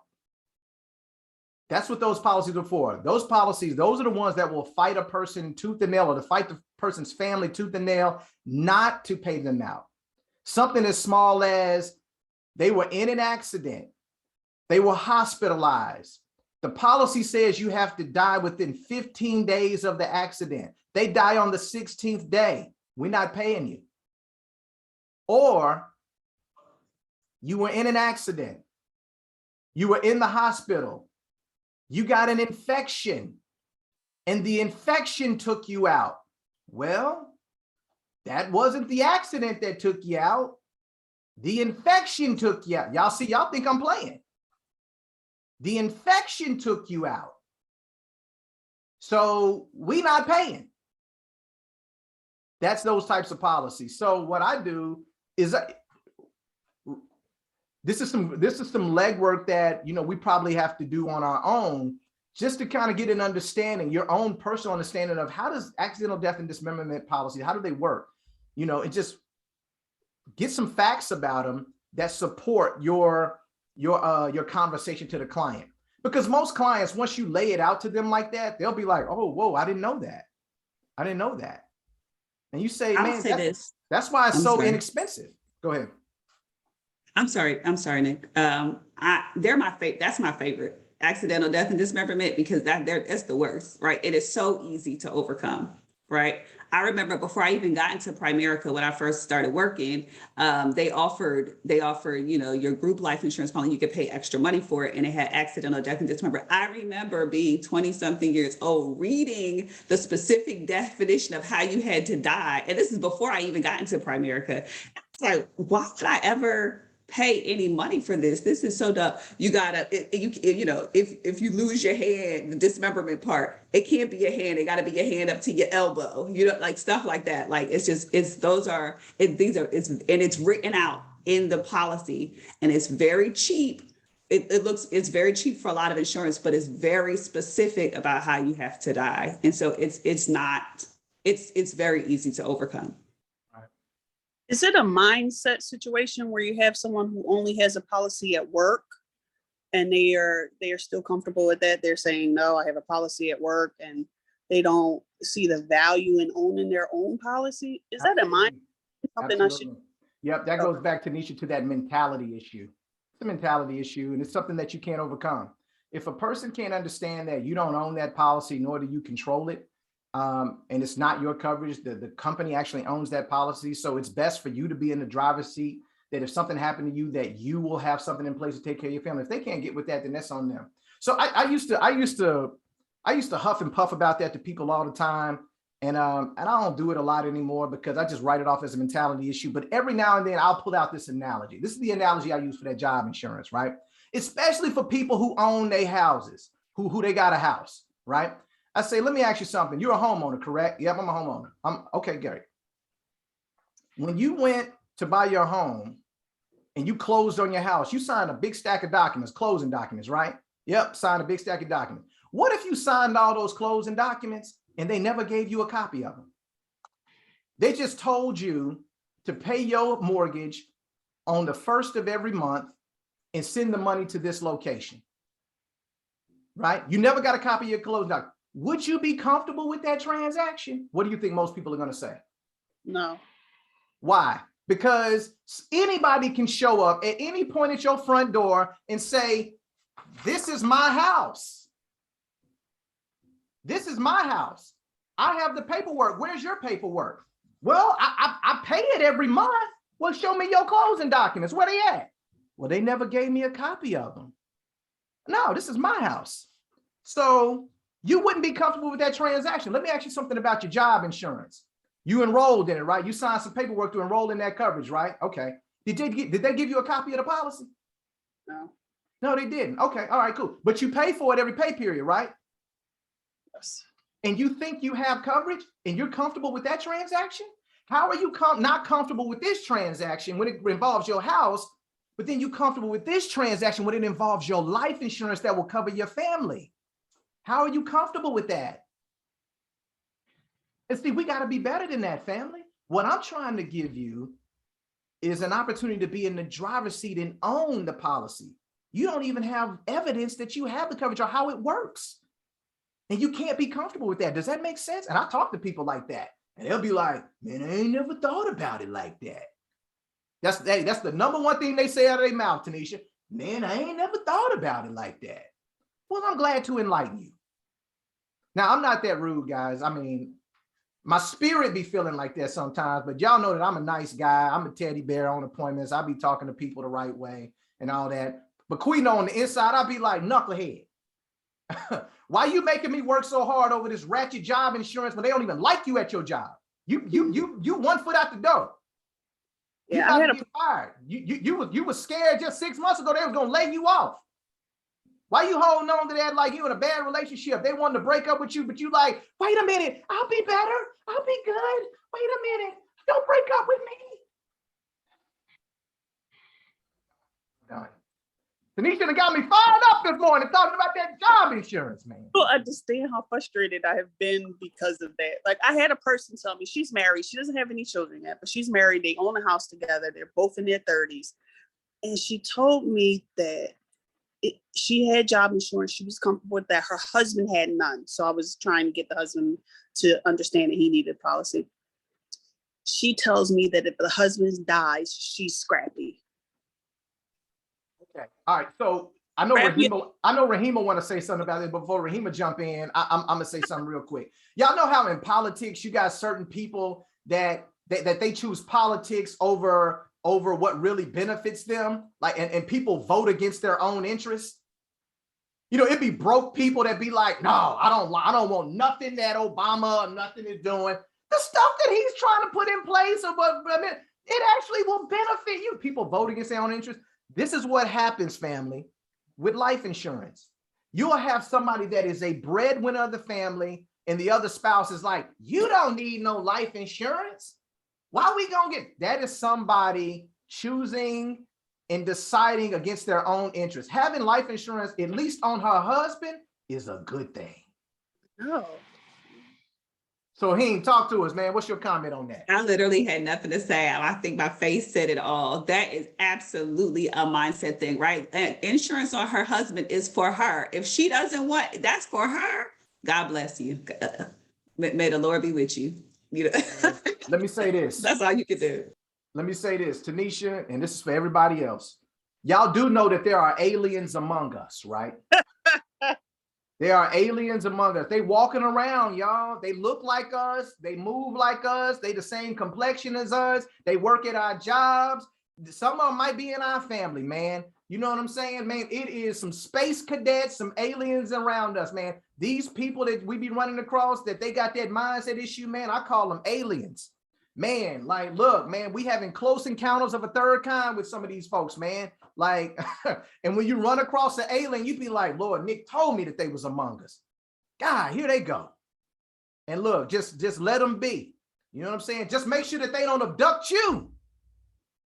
That they don't abduct you and put you in the spaceship and you like Captain Kirk up there and Spock and you on another planet and you like, where am I? And they trying to come at you and all, no, man, just don't let them change your mindset and abduct you. So yes, space cadet. That person is a space cadet, Tanisha. Let her be, man. Call the X-Files people on them. Man. Okay. But those people are rare, family. Those people are rare. So don't let people like that with that mentality issue jade your thinking in that everybody thinks like that. That's not the truth. Most people want to do the right thing for their family. That's been my experience. Don't let those who don't mess you up. Any other questions or comments?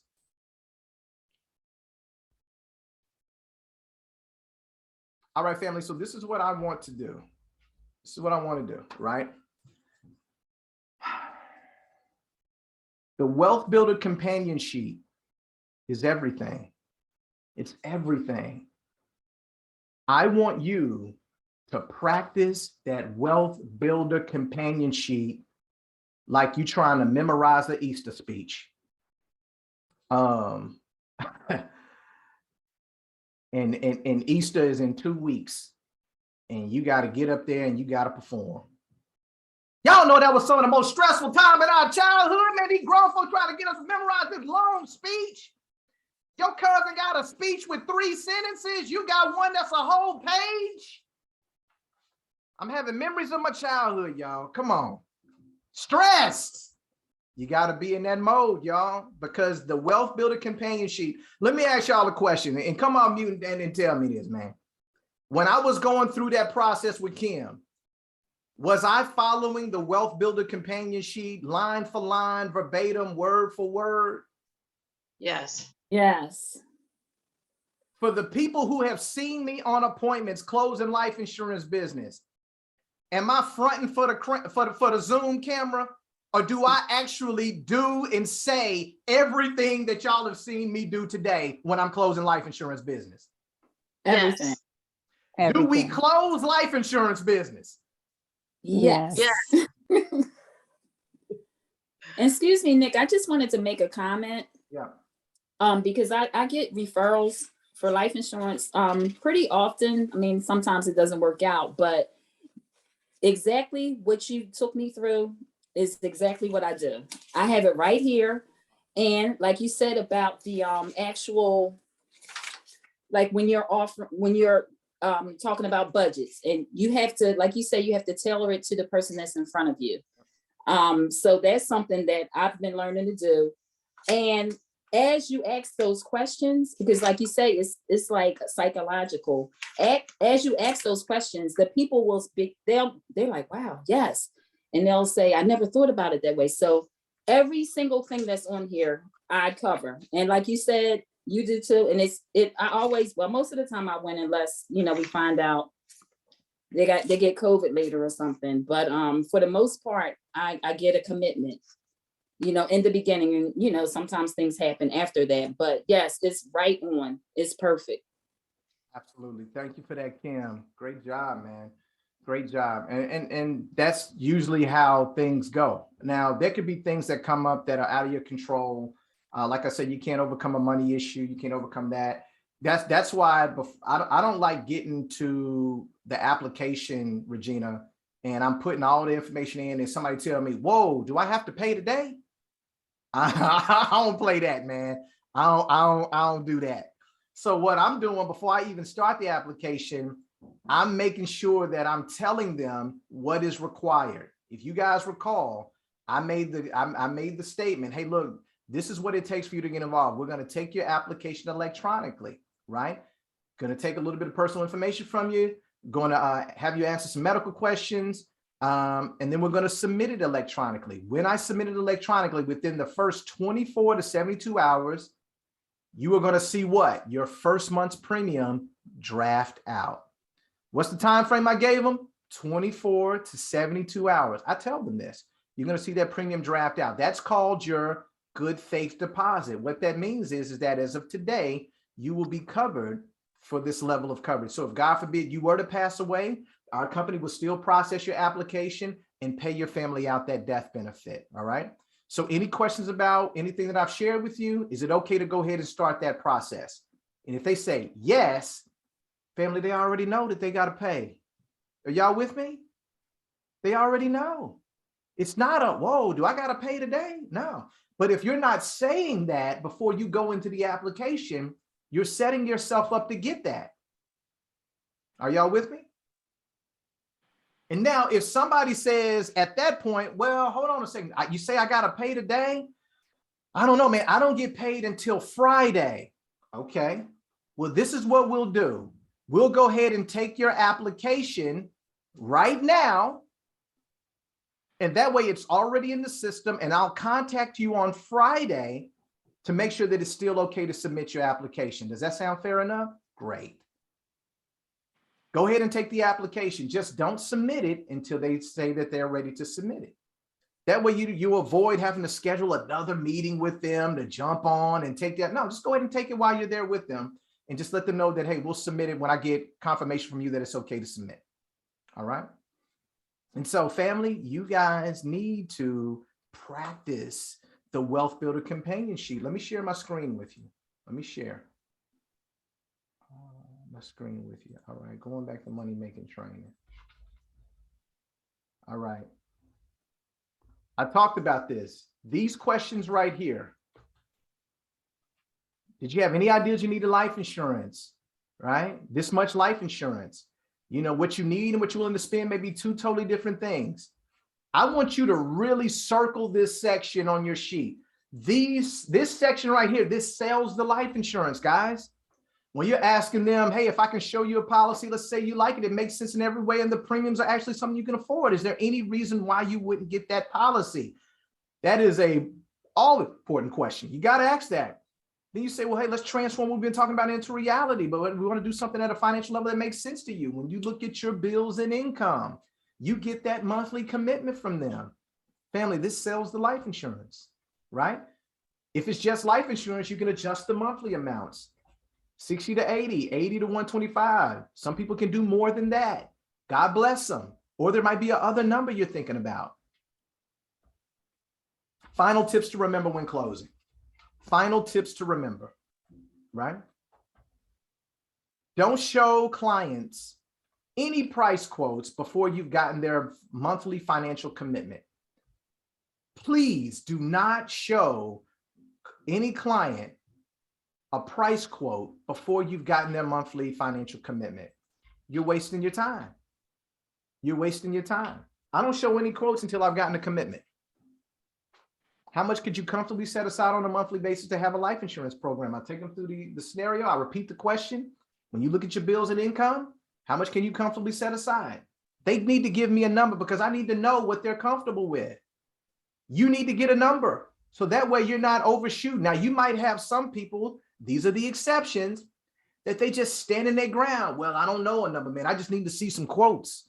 I can't really give you a number, man. Just show me some options. Okay. Now, if somebody's just firmly standing their ground, I might go ahead and show them a few quotes. I'm not going to get happy with it though. I'm not going to go overboard.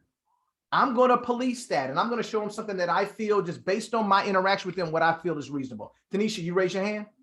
Yes.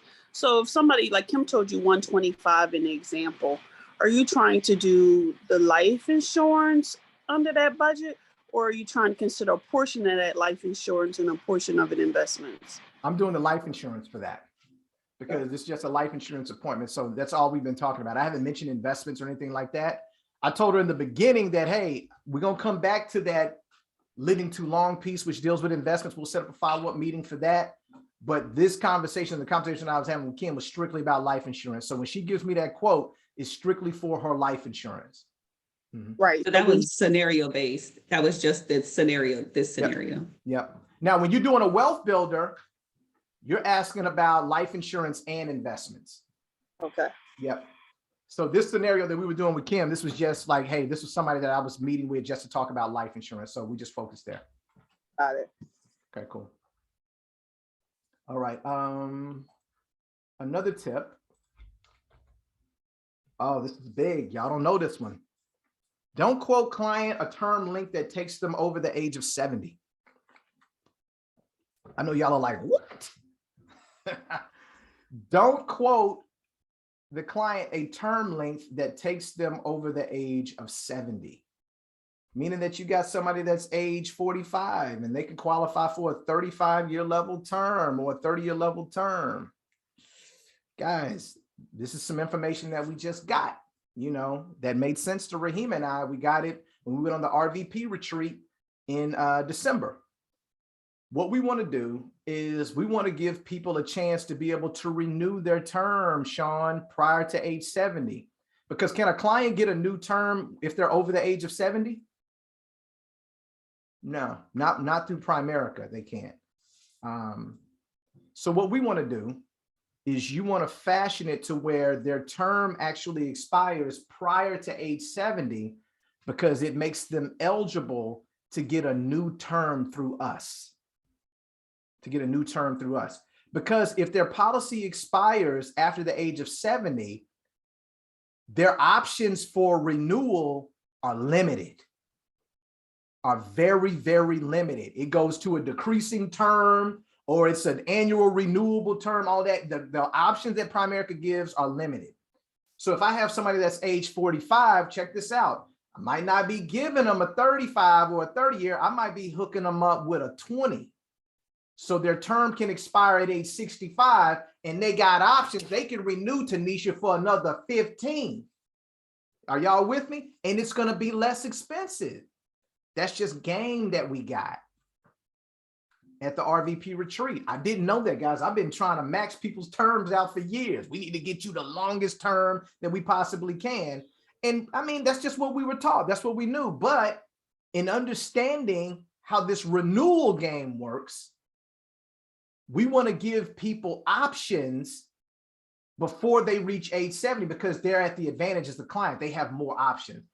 Does that make sense, you guys? Give me some feedback on that. How would it be, you know, with that scenario you just gave, clients 45, you would offer a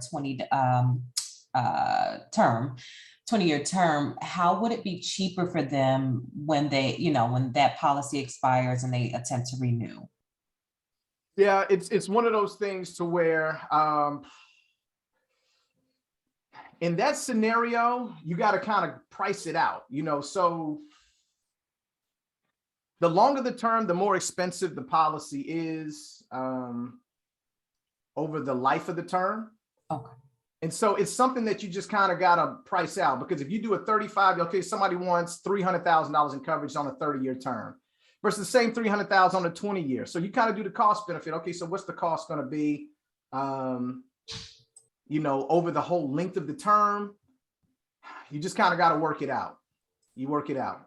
Okay. It might be beneficial to do if somebody is 45, to do a 35 if they can afford it, because that takes them to age 80. Well, Primerica, their policies are set to basically all expire at age 80, you know, and then they shift into the decreasing term, the annual renewable, and all that type of stuff.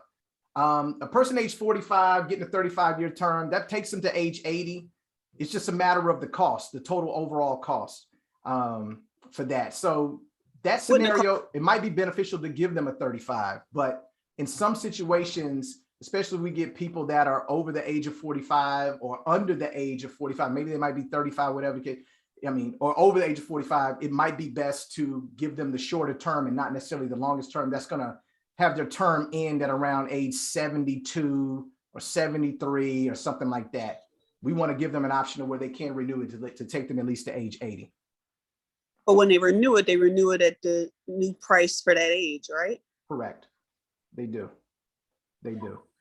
And over time, it'll probably cost them, they'll get more coverage for a longer period of time.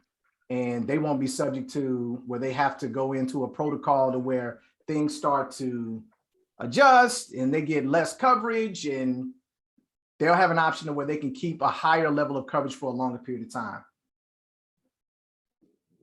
Hey, Nick, I got a question. So Yes, I got a client that I should be closing today on a $600,000 policy. Sure. That client has 6 kids. So he's trying to make sure each of his kids get $100,000. Well, I put him on a 35-year. He's 40 years old. Well, he's gonna be 40 years old in the next 30 days.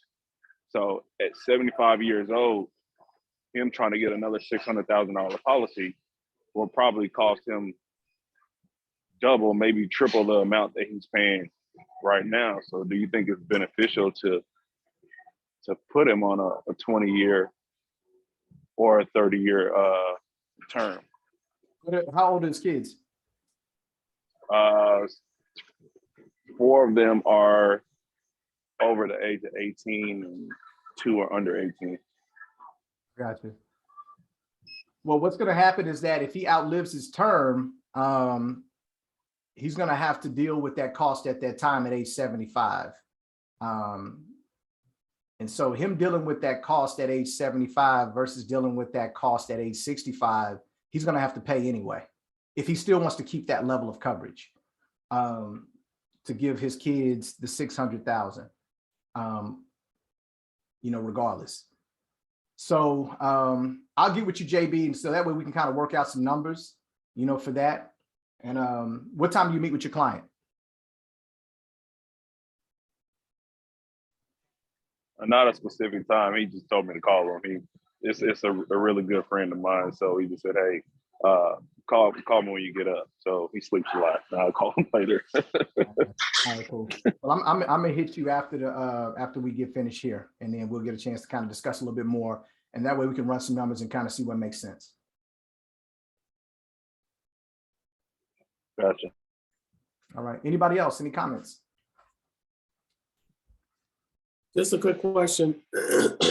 Sometimes I have an internal struggle around the idea of a larger policy, when I know that if they had the opportunity over a 25 or a 35 year time frame where they could take a portion of that money and be investing it, that on our end, it's definitely an advantage from the standpoint of the commission. But when you look at it further out for them in that 25 or 35 year time frame, is it more an advantage to offer them the opportunity of an investment? Just ethically, I kind of am trying to balance that.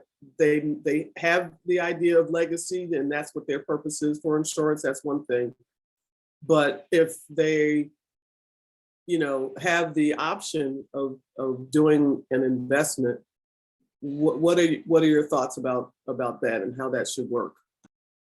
Yeah, I'm a firm believer of buy term and invest the difference. Term insurance by itself is not enough, guys. It's not enough. And I think that's a great conversation to have, to where, if we're not doing investments or going back at some point and doing investments with the clients that we write life insurance on, we haven't done the full job for them. Because term life insurance, it does have a term. It doesn't mean that the coverage goes away at the end of the term. It just means that the cost stays the same for that length of the term. Well, at the end of the term, the client needs to have something to balance it with, and that should be investment dollars. And so if we've done the right thing for the client to where we've gotten a policy in place on them, but at the same time, we've also added an investment account, by the time they get to the end of their term, whether it's 20 years, 25 years, 30 or 35 years, they should have some investments right along with that. And so that investment account balances out their need for life insurance at that point. And so I am a strong advocate for investments to go along with it. In the scenario that we did with Kim, she was interested in life insurance. That's how we started the conversation. And so when you have a scenario like that, that's why I say don't talk your way out of the life insurance close by bringing up investments at that time. You brought him up at the beginning of the appointment, but you're going to key in on, what does this client want? They want life insurance. Okay. They don't know that they need more than life insurance. That's up to us to educate them. Close the life insurance. I'm going to repeat that. Close the life insurance and then say, let's set up a follow-up appointment to do the full job for you, which is investments. It's when we get to a life insurance appointment and we're closing life insurance, but then we start injecting investment conversations in there, that you will literally snatch defeat from the jaws of victory. Because now you've overwhelmed the client. You got to think, well, I'm this, that, and the other. And it's all soupy. It's all mixed up and everything like that. And you don't close anything. Close the life insurance and say, hey, listen, you heard me say that the two major financial risks are dying too soon, living too long. Now that we've gotten your dying too soon piece done, I want to set up a follow-up appointment with you to make sure that you're on track to be able to not outlive your money, because that's an important piece and it goes right along with the life insurance. Has anybody ever talked to you about creating a plan to make sure that you can retire comfortably and be in a great position? No, nobody's done that, Sean. Okay, great. Let's set up a meeting to do that. I'll share you some information with you. I think you'll be impressed with it. 99.9% of the clients will say, yes, I'm interested in that. And they will schedule a meeting with you to talk strictly about investments. For those who are not securities licensed, you should do that and say, hey, I want to hook you up with my investment specialist to talk to you about that. And what you do is you grab either myself, or if you're a field trainer is a securities license, you grab them and you say, hey, look, I want you to talk to this client about investments. They're open to it. We've already closed the life insurance business. Now they want to do the investment side. They're interested in learning about that. That's how you do that. Did that answer your question, Sean? Let me say, I want to say, don't be afraid to use fab accounts, but I want to answer what I thought I heard you say, Sean, because what I thought I heard you say is you feel conflicted sometimes with doing big life insurance versus more investment. And what I feel like is I feel morally convicted when someone does not have big life insurance, because big life insurance is what helps you today and tomorrow. It takes time to build towards the level of investment that people need versus that life insurance that we're giving them. Do they need to do both? Absolutely. They absolutely need to do both. But what they really need today is big life insurance, right? What they really need tomorrow is big life insurance. It is going to take time for somebody to build to $100,000, right? And so if they don't have that life insurance in place, that 50, 100, even if they're putting $1,000 a month in an investment, it's not building to $100,000 to today, tomorrow, or even next year, right? And so, and they have to be dedicated to putting that money in their investment over time, right? Because a lot of times, if somebody has a life insurance and investment, if they go through a hard time, they're likely going to take down they're going to reduce the amount that they're investing before they probably cancel their life insurance policy. That's why it's important to have it. But today, tomorrow, 12 months from now, they need big life insurance. Yeah, that helps tremendously. Thank you. Yep. And to add to that, the scenario you're talking about, Sean, is when you're doing the full wealth builder for the clients, where you're talking about investments and insurance. Mm-hmm. That's the scenario you're talking about. When a client gives you a commitment, it's good to have big life insurance. The psychology with that is that all the client's money doesn't need to be going towards life insurance. There needs to be a balance. So how do you do the best of both worlds to where when you're making your recommendation that, let's say a client has a commitment of $250 a month, to where you ain't got 125 going towards the life insurance and you got 75 going towards the investments, or you got 150 going towards the life insurance, because psychologically a client might not, I mean, they're going to feel some type of way about that. So how you can get big life insurance and also have enough money to where they feel comfortable with doing both is that you might have to adjust the term length. You know, instead of giving them the 35-year level term, maybe you give them the 25-year level term, because that allows you to be able to get them more coverage, but at a smaller cost. And then it balances out to where you can put a decent amount towards the investments, to when you make the recommendation, people aren't seeing that, dang, all of my money is going towards life insurance and I got very little going towards savings, and they're both important to me. So that's a psychology within itself as well that allow you to close both. Okay, that helps significantly. Thank you. No problem at all. I wanted to ask, Rahima she started off saying, don't be afraid of a fab. She started to say that, but then she shifted to the other part of that. Could you finish your thought on that, Rahima, about the fab? I think that it is useful to do a fab if you are not securities licensed, right? Because you can do that for a client at the time of the application. You can do the life insurance, and you can also put some money into the Freedom Accumulation Benefit Account, for those who don't know what that is. So that person is getting life insurance and doing investment with you, right? At any time, you could change it to an actual investment, right? At any time you can let the money build up and then move it to an actual investment. But if you are not investment licensed and you are able, and let's say they only have, okay, let's say they give you a decent commitment on their life insurance, right? Let's say it's $125 and you do, I don't know, an $80 policy. Go ahead and put the rest of that money in a FAB because it's small, right? But go ahead and put that money in a FAB so you are actually doing life insurance and helping them to invest at the same time. It's life insurance, it's buy term and save the difference, as opposed to investing the difference. And it's a way for them to actually save money. And you don't have to be securities licensed for that. So that is a great way to go about it. I have a Excuse me, so- question. Oh, Go ahead, Audrey. okay. So could you give me, could you explain that acronym again, FAB? FAB is the Freedom Accumulation Benefit Account. It's a savings account that you can do along with the Life Act, right? It's a way to allow somebody to save a small amount of money. If they have real money, you need to get an investment specialist. But if it's a small amount, you can do the FAB account along with it. Okay, thank you. Okay, I just wanted to ask, as far as the FAB account, is there any type of interest once you set that up? Very small. It's like a money market account. It is an interest-bearing account, but it's not like a mutual fund where you garner a lot of rate of return. It's like a money market account is what it is. But that money can be used as lapse protection as well. So if the client misses a premium payment or their policy is about to lapse, that money could be used to pay their premium also. And so that is a benefit as well.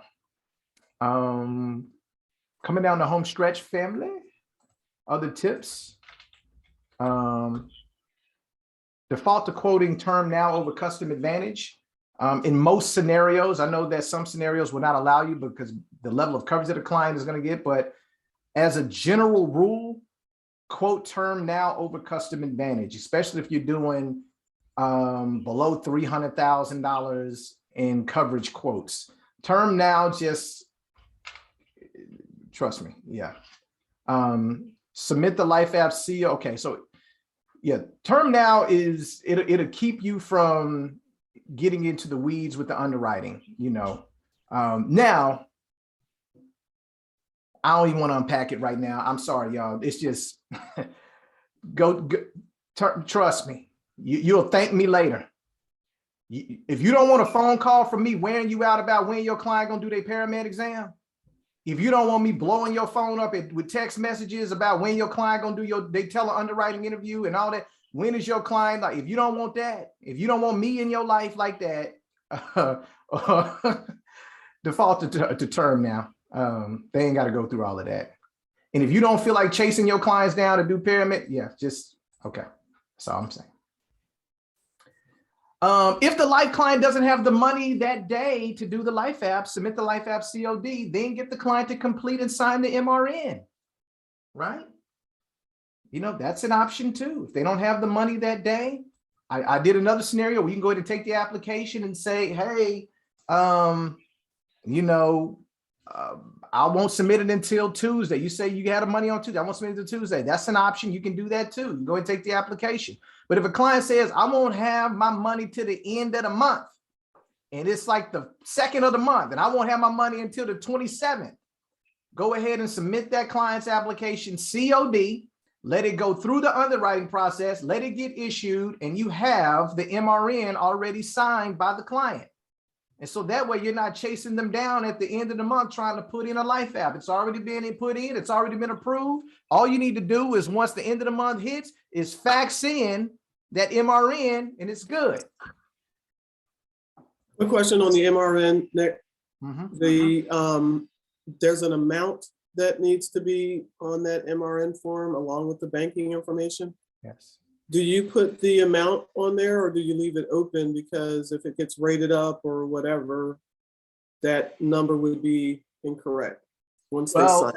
This is typically for clients that you feel that they don't have any issues that will cause their policy to get rated up.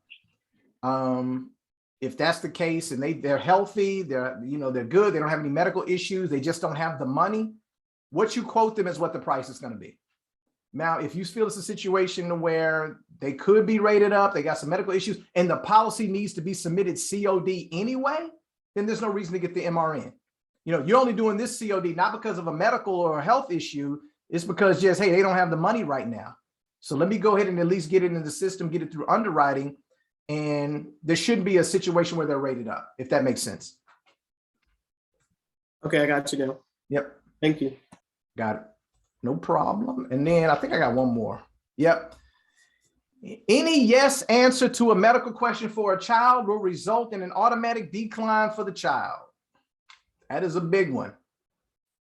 If the child got a little asthma and all that type of stuff, and you say, yes, the child got asthma, Primerica is going to say decline. Any yes answer on a child rider question is result in automatic decline for Primerica. Don't ask me why. I didn't make the rules. It's just what it is.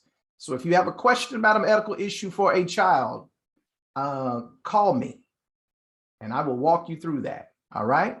Don't just be quick to answer yes to child rider question. Now, if it's something serious, call me. Yeah, just call me and let's talk through that. All right. Because sometimes we've had people just answer yes to just basic questions about a child, and that child gets declined. They're like, why? And the parent is disappointed because they really wanted their child to be covered on their policy. And you can lose a client because of that. So when you close in business, just know that if you got to answer yes to a medical question for a client, for a child, call me before you do that so we can talk about it. We got an agreement on that? Give me a thumbs up. All right, now I'll let you know. Okay. All right, family, that's pretty much all the training we have. Auntie, you got your hand raised, talk to. Real quick, when I submit the COD apps for people that might need a few more days for their money to hit the bank account, how long do those apps stay in the system?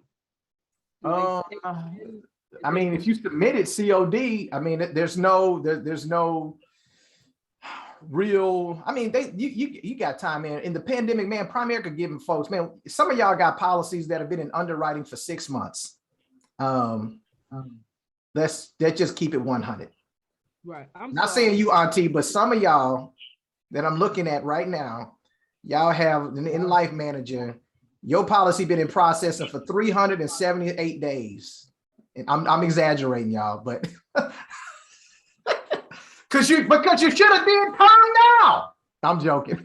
Yeah, that wasn't clear. I was talking about the app. Oh, go ahead, Auntie. I'm sorry.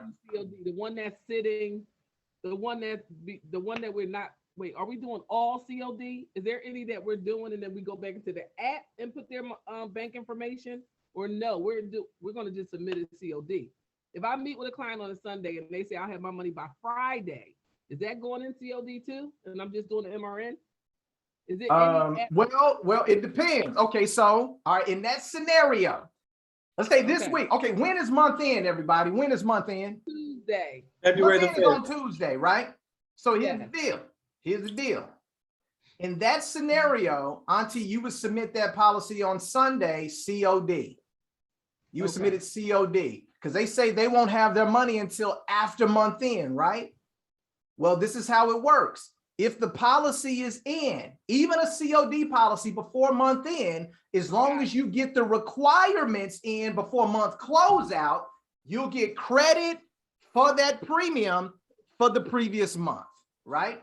Now, if you're at the beginning of the month and somebody says, hey, on Sunday, I won't have my money until Thursday, just go ahead and take the application, don't submit it, and just follow back up with them on Thursday and say, look, is it okay to go ahead and submit this application? You got everything completed. You just haven't hit submit yet. Got it. So I think the question was, how long does that policy stay in? That'll stay in. That application, I'm sorry. Yeah, that'll stay in there for forever because you haven't really? submitted it yet. Like it'll stay in there for a while. Just don't submit it. Don't go to, just get to the point to where it's still showing incomplete. And how you can have it still showing incomplete, just don't put your solution number in there. You've gotten their banking information. You got them to authorize everything. They've done their part. You just close the app out when it comes to you putting your solution number. Don't put your solution number in there yet. And that way it shows incomplete. That way, when you go back into the application, it'll pull right up where you put your solution number in. You put that in, then you submit it. Okay, awesome. So incomplete applications are infinite. They don't stay in there. They'll and stay in there. it won't when I go back into it, it won't ask me for the client's social security number to Nope, re-sign. you've already collected that. All right, thank you. Yep. Sean, you got your hand raised. Talk to us. You may address this at some point, or you may have already addressed it, but I have presented to the lower end of the age range in the that like early 30s range, and those younger folks have the thinking that they may not need insurance at all. And I'm doing, for example, the wealth builder for the the individual, and as far as they're concerned, they feel like, you know what, maybe I don't need life insurance. Maybe I need just to do more on my investment side. And the point that Rahima just brought up is it takes a while to build up that cash or whatever.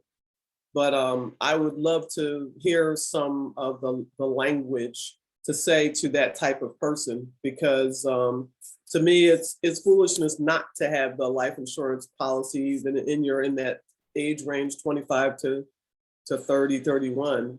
But I wasn't able to convince the person. I know it's a mentality issue, but maybe there are some other things that I should be saying. It's just a mentality issue. If you've done everything that you can do, and you've touched on all the points that you look, we tell people that in life, there's how many major risks that we have to manage? What's the major risk we have to manage? There's two major financial risks we have to manage: dying too soon, living too long, right? We talk about the risk of dying too soon. We talk about that. And we talk about the living too long piece. If the only thing that they're gravitating towards is the living too long piece, and they don't feel that they need life insurance, 9 times out of 10, it's probably because they feel they don't have enough responsibilities. Do these people, do they have children, or do they have a spouse? Yeah, see, so sometimes when you're dealing with that market, they might not see the value in it. Now, that's a mentality issue, because I have clients that don't have any kids, not married, but they got big old life insurance policies. I'm talking about they got like $750,000 policies, $1 million policies, because they like, look, I one day want to have a family. I one day want to have some children and have a spouse, and I want to be able to lock this rate in at a very, very low cost. Getting $1 million at age 30 is different from trying to get $1 million at age 40 in coverage. It's different costs. And so it's a mentality issue, and just is what it is. It is what it is. But I don't know. I try to talk that down, but sometimes you can't. But I don't know. I mean, it's one of those things, Sean. I think that let me say this. We got to understand that sometimes the law of attraction is at work in our lives, right? The law of attraction is at work in our lives. If you're getting a lot of people that are coming across your path that are saying that they're not interested in life insurance, if you're getting that a lot, that means that that's what you're attracting. That's an attraction thing, because I guarantee you that there's people on here, including me, we're like, man, I don't get that a lot. I don't be getting that a lot. And so at some point, we got to start to look and say, man, am I attracting this because this is what I'm thinking? Am I placing a lot of value on investments versus insurance? Am I more comfortable with the investment side, not the insurance side? Because if it's something that's internal, that means it's always going to draw that to you. And until you address that, you're going to keep getting people that come at you and they give you these weird, mentality issues of, I don't want life insurance. Talk to me about the investments. I don't want life insurance. I'll tell you what, I'm not necessarily interested in life insurance. I'm interested in the investments. And you're gonna be like, what the heck is going on? You're attracting it. You're attracting it. And so I mean, same things happen to me in other areas in the business. I had to just kind of step back and say, well, man, maybe I'm attracting that. And I had to change and shift my thinking in certain things. So, any other questions or comments, guys? Well, man, I'm excited. This is our first money training. I recorded the whole thing. I'm going to post it out there for you guys to witness and look at and review, and fast forward to this part, rewind to that part. Also, I'm encouraging you, please look at those other trainings that are on YouTube as well that pair with this. It's going to help you. It's going to help you. But this is how you close life insurance business. That now practice it. Practice it. Use that wealth builder companion sheet. This is your closing Bible right here. This is it. Use this sheet. Follow it to the T. Follow it to the T. Get comfortable with it to where it sounds like you. Practice your rehearse it over and over again. And I guarantee if you are using this tool and you are saying the question in the right sequence, you will close. You will not have a problem closing. All right. Heem, any final comments? No, thank you guys for jumping on. This was really a great training. So let's go ahead and use the info. All right, fantastic. Big shout out to everybody that was already using the info and using it the right way. For those of us who might need to get just reinforced, so hey man, I need the course correct. Man, let's do that and let's make it happen. Love you guys. Peace, everybody. Have a great weekend, y'all. Love you guys. Let's close some business. Let's close some business. Peace. Yes.